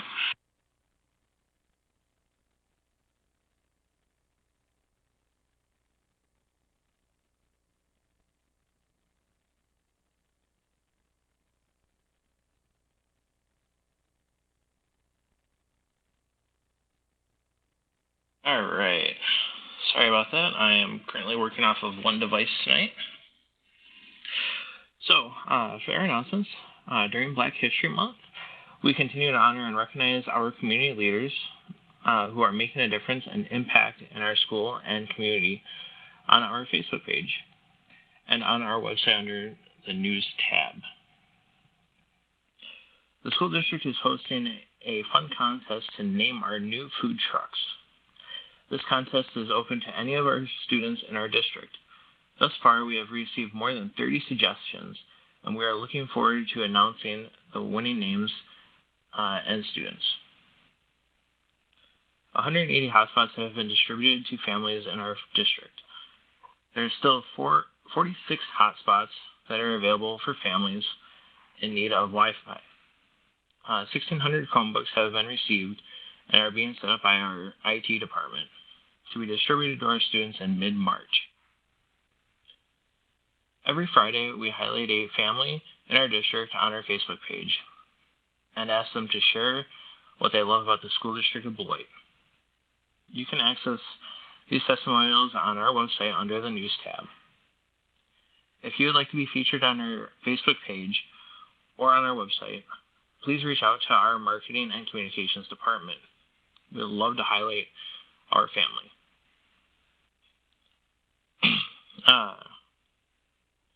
Beloit Memorial High School has hired an interim football coach, Mr. Bard. I'm sorry if I pronounced that wrong. This is a Beloit Memorial High School graduate and a current health and physical education teacher in our high school. This week is National Public School Week. This week is set aside to celebrate one of the most important institutions in America. 9 out of 10 students in our country attend public schools. The school district of Beloit, our schools, our staff, and our students are the heart of our community. Let's take a moment to thank all of our staff today and celebrate our students. Thank you so much, Board Member Anderson. Yes, and happy National Public Schools Week. Next, I'm very excited to turn it over to Ms. Christopa to recognize Mark Rand. Good evening, everyone. I'm very happy to be recognizing the State Line Boys and Girls Club and their CEO, Mark Rand. I'll be sharing comments this evening, and although Mark will not, he is graciously attending the meeting to listen to all the great things we have to say. So from the onset of distance learning, the State Line Boys and Girls Club immediately asked, what can we do? How can we help? What do you need? This exceptional community partner put our students as a priority in helping them overcome many challenges this past year. And I want to share a couple of facts with you that highlight their commitment to our students. Since September, they have helped students complete 13,455 assignments. They've helped our students participate in 5,382 live sessions and helped to serve 99 of our students through distance learning. We are truly grateful and appreciative of the partnership and collaboration with the State Line Boys and Girls Club, and Mark really has a lot of energy to bear in meetings that I've attended with him and his commitment to our children. And together, I really say we are #Beloit proud. In response to their recognition this evening, they wanted to thank us for choosing to recognize their efforts. It is humbling. I want to read these comments. It is humbling for us as an organization. At the core of our organization are the staff members who selflessly choose to make a difference every day. Please consider personally reaching out to each of them with words of gratitude as they have gone beyond their call of duty to support our youth this school year. Furthermore, we'd like to take an opportunity to thank the School District of Beloit for continuing to partner with us in helping to meet the needs of the young people of Beloit. Dynamic partnerships are one of our pillars of focus. Together, we can make a difference in building a better future for our young people and community. Thank you, State Line Boys and Girls Club, and thank you, Mark Rand, for your leadership. Tonight, I would also like to thank and recognize an anonymous donor who has donated shirts, business suits, ties for us to use at our high school for those students that may have internship opportunities, interview opportunities, or may need it to participate in an activity. So we thank this anonymous donor. We get a lot of things for young women and young girls, but these suits, dress, shirts, and ties are really appreciated. And that will conclude the awards and recognitions this evening. Thank you so much, and thank you so much to our wonderful community. At this time, we are going to move to, so I'm going to scroll up, I believe, public comment, but I got a little lost in my agenda here. Here we go. Yep, at this time, we are going to move to public comment. We do have somebody joining us here in the boardroom this evening, so I'd love to welcome you to, if you want to grab the mic right there, and feel free to comment for us. As he steps up, I'm just going to read our norms. Apologize, my screen's taking a moment to load. All right, so citizens are welcome to attend all open meetings of the Beloit Board of Public Education. All right, Robert's Rules of Order will be followed at all times. Persons attending school board meetings are expected to conduct themselves in a respectful and courteous manner that models appropriate behavior for our students. Persons wishing to comment are expected to comply with the following norms in order to maintain a respectful and orderly meeting and to protect all persons, including members of the public, district employees, and district students from personal attacks or discussion of confidential matters in a public forum. Comments should be directed to members of the Board of Education and not district employees, students, or other members of the public in attendance at the meeting. Comments that attack any individual personally or professionally or are derogatory or demean others will not be tolerated. Personnel matters or concerns regarding specific district personnel are not appropriate topics to be addressed during an open meeting and should be handled in accordance with district policy and procedures. Concerns or questions regarding students will not be allowed. Comments regarding another individual's membership in a legally protected class, i.e. race, sexual orientation, religion, etc., is strictly prohibited. Response from the board will be limited to clarifying inaccurate information, seeking additional information from the citizen, or acknowledging that the citizen has been understood. The board will not debate with the citizen, and the board may not take action on an item raised during public comment that is not on the meeting notice or agenda. The chair will interrupt and rule a citizen who violates any of these norms out of order. If ruled out of order by the chair, the person's opportunity to address the board will end immediately, and the microphone will be turned off. A citizen who violates these norms may be restricted from making public comments at future meetings. Thank you for your participation and courtesy. All right, all ready? Thank you so much. Go ahead. Hello, everyone. My name is Alan Reese. I have two children that go to school here in Beloit, a daughter that is in second grade who goes to Powers Elementary School, and a son that goes to the school district of Beloit in ninth grade. He's in his freshman year of high school. My daughter has pretty much gone to school the entire year except for the few exceptions when Powers had closed down. They have figured out a way to keep the kids in school for the most part, and I'm forever grateful for that. However, my son is struggling tremendously, academically, physically, emotionally, mentally, just everything. It's taken its toll on my family. It's taken its toll on my son.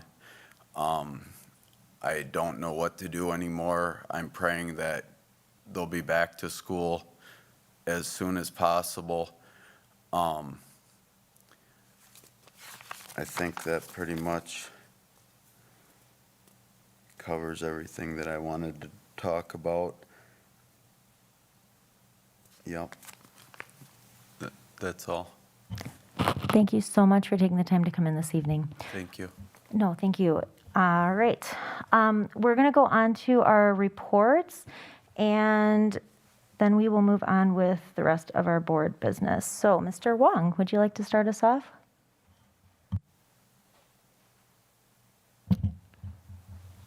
Yes, sorry. So, good evening. Tonight, I'm going to continue to update you on a couple of our school's clubs, among a few other things. I didn't do a survey again because outside of sports starting, nothing's really seemed to change, so I didn't really feel as though there'd be much point to doing that. With that being said, I will begin. HOSA, Health Occupation Students of America, who I talked about briefly last month, had two state qualifiers in Sydney Greenlee and Vanessa Ruiz Martinez. They both both placed in the state's top 15 competitors and will be competing against the other 13 in the upcoming state competition, which is scheduled in April as of now. So good luck to Sydney and Vanessa. FBLA, the Future Business Leaders of America, also has been very busy, recently competing in the Asset Builders Finance Quiz Bowl and currently working to prepare saving lessons for some of the students at Converse, which are scheduled to take place mid-March. They're doing it with the Financial Literacy Innovation Grant and are hoping to turn out around 30 students. Following these lessons, FBLA is looking to move up to one of the middle schools and continue the saving lessons there. The theater has finished filming their first episode of The Puppet Show and is hoping for a final product to be ready in early March. Art Club has finished their Black Lives Matter window mural, which can be seen in some of the second-story windows from the front of the school. The GSA, or Gay Straight Alliance, is fundraising on March 2nd for the Big Share, which was one of their largest fundraising events of the year. And speaking of fundraising, the Polar Plunge, which ends this week, has raised $547 towards their goal. Lastly, NHS, their National Honor Society, has recently made tie blankets and has donated them to the Beloit Fire Department. They've also continued to make Leader of the Week videos and tutor at Converse, Robinson, and Merrill. Again, many of our clubs are meeting, and these are just a few of the highlights that I've been made aware of that have happened recently or will be happening soon. So this is very minor, but I'd also like to speak briefly on our sports. Although I haven't emailed all of our coaches, nor have I talked directly to athletes in all of our sports, I think it's fair to say that there are a lot of students who are very happy with the opportunity to play and compete. From the little I've seen or heard outside of my own, it seems as though there are a lot of students that think they're going well and are very enthusiastic in general. Again, this is just what I've seen and heard from a small number of our athletes. Separately, with everything going on this year, the board has had a lot of eyes on it, and I think more of our community has begun watching these meetings throughout the year. Something I'd like to mention is that if there's ever a time to make an announcement or provide important information to students and parents during any given month, the days surrounding the monthly business meetings are the time to do it. Not to say that we should push off any important information towards the time around board meetings, but that information should be reiterated around the time of board meetings, as that is when people are paying the most attention. With that being said, there's a lot of confusion around what fourth term is going to look like, and I think people would appreciate hearing and seeing what's being looked at and planned for these upcoming months when it's all figured out. And while it might not fit in tonight's meeting, I think that any important information would get more attention if it was posted sooner rather than later, and especially around the times of board meetings. And then that is all I have for tonight. Thank you. Thank you so much for your report, and thanks for joining us this evening. All right, it looks like next. Okay, so we have planning and budget, oversight and finance, and policy and personnel, and legislative update reports. All of those have been uploaded and are available for your reading pleasure, except Board Member Wong, would you like to give us an oral feedback on the planning and budget committee updates? I will, and I'll make it brief, and I apologize for not putting it on the system. I've been in the job transition, so.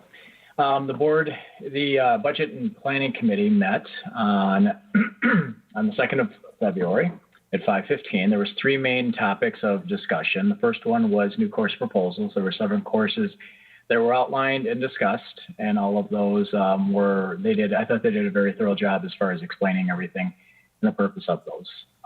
We passed that on to the consent agenda.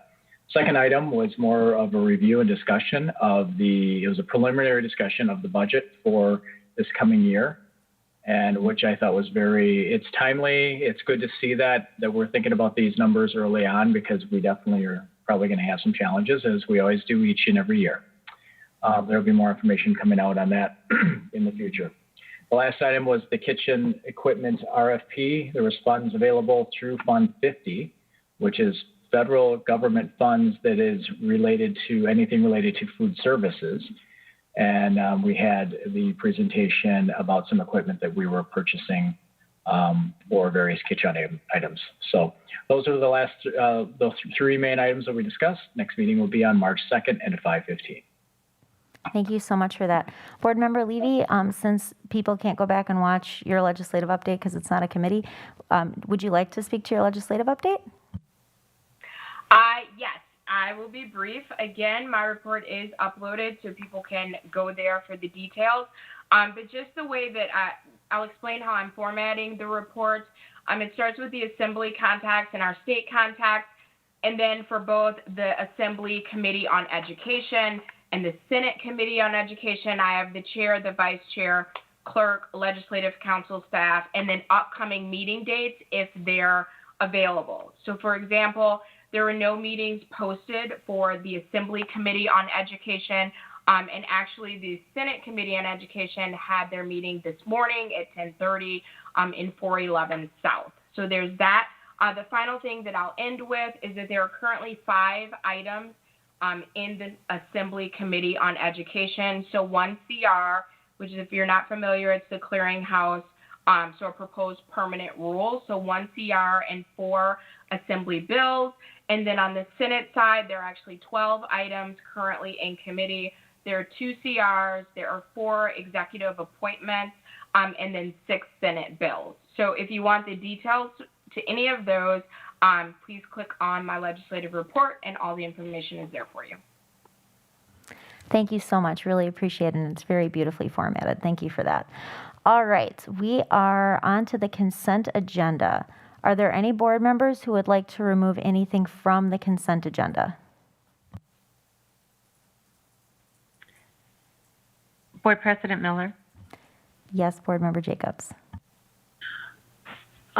In committee, and I'm not sure if this is the appropriate time to say, but we did take a removal of a position off the Exhibit B.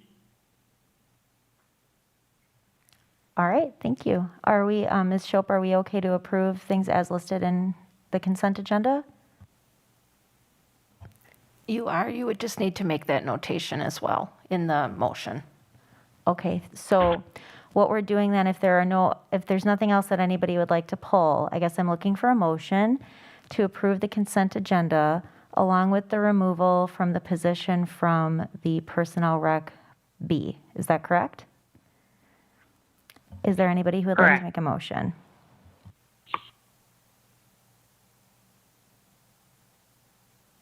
So moved.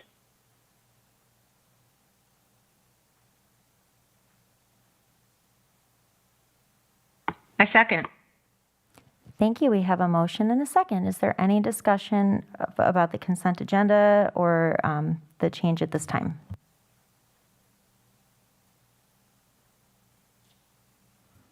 Hearing none, all in favor, please say aye. Aye. Aye. Aye. Is there any opposed? All right, thank you very much. So that brings us to our next, I'm in the wrong tab, sorry. That brings us to our next item, which is future board meeting dates. So I'd like to just quickly say that, of course, as many of you are aware this evening, we had to change our agenda and some meetings around because unfortunately Dr. Kieser is experiencing a family emergency. So I just want to take a moment to send our best wishes to Dr. Kieser and his family during their time of need.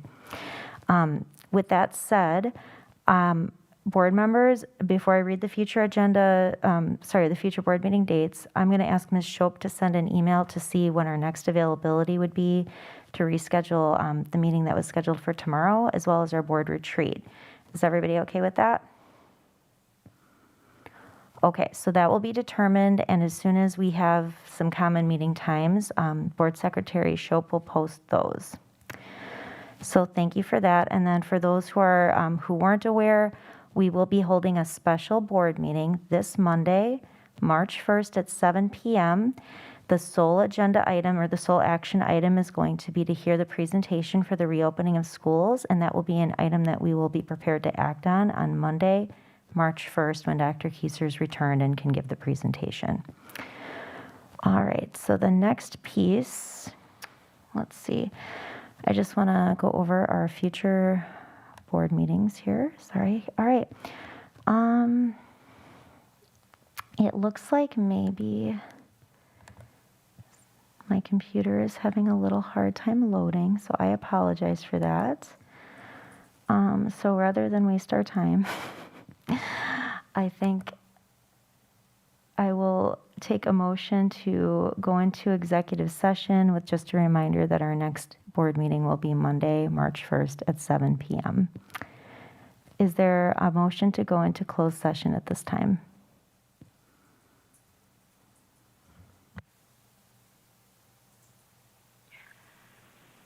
I move to convene the Board of Education. Oh, it just went away. Into closed session pursuant to section 19.85, parent 1, parent C, relative to considering employment, promotion, compensation, or performance evaluation data of any public employee over which the governmental body has jurisdiction or exercises responsibility. Section 19.85, parent 1, parent E, relative to deliberating or negotiating on the purchase of public properties, the investment of public funds, or conducting other specified public businesses whenever competitive or bargaining reasons require a closed session, and section 19.85, parent 1, parent G, conferring with legal counsel with a governmental body who is rendering oral or written advice concerning strategy to be adopted on the body with respect to litigation in which it is likely to become involved. Thank you very much, Board Member Levy. Is there a second? I second. Thank you. We have a motion and a second. Is there any discussion at this time? All right, before I ask for a roll call vote, I'll just remind those who may be watching that at this time we're going to go into closed session, and we will come out of closed session only to conclude the board meeting. All right, so at this time, Ms. Schopp, may we please have a roll call vote? Levy, Aye. Jacobs, Aye. Miller, Aye. Wong, Aye. Anderson, Aye. Delgado. Aye. Motion carried. Thank you very much, and thank you for those who are watching our meeting this evening. We'll see everybody in closed session.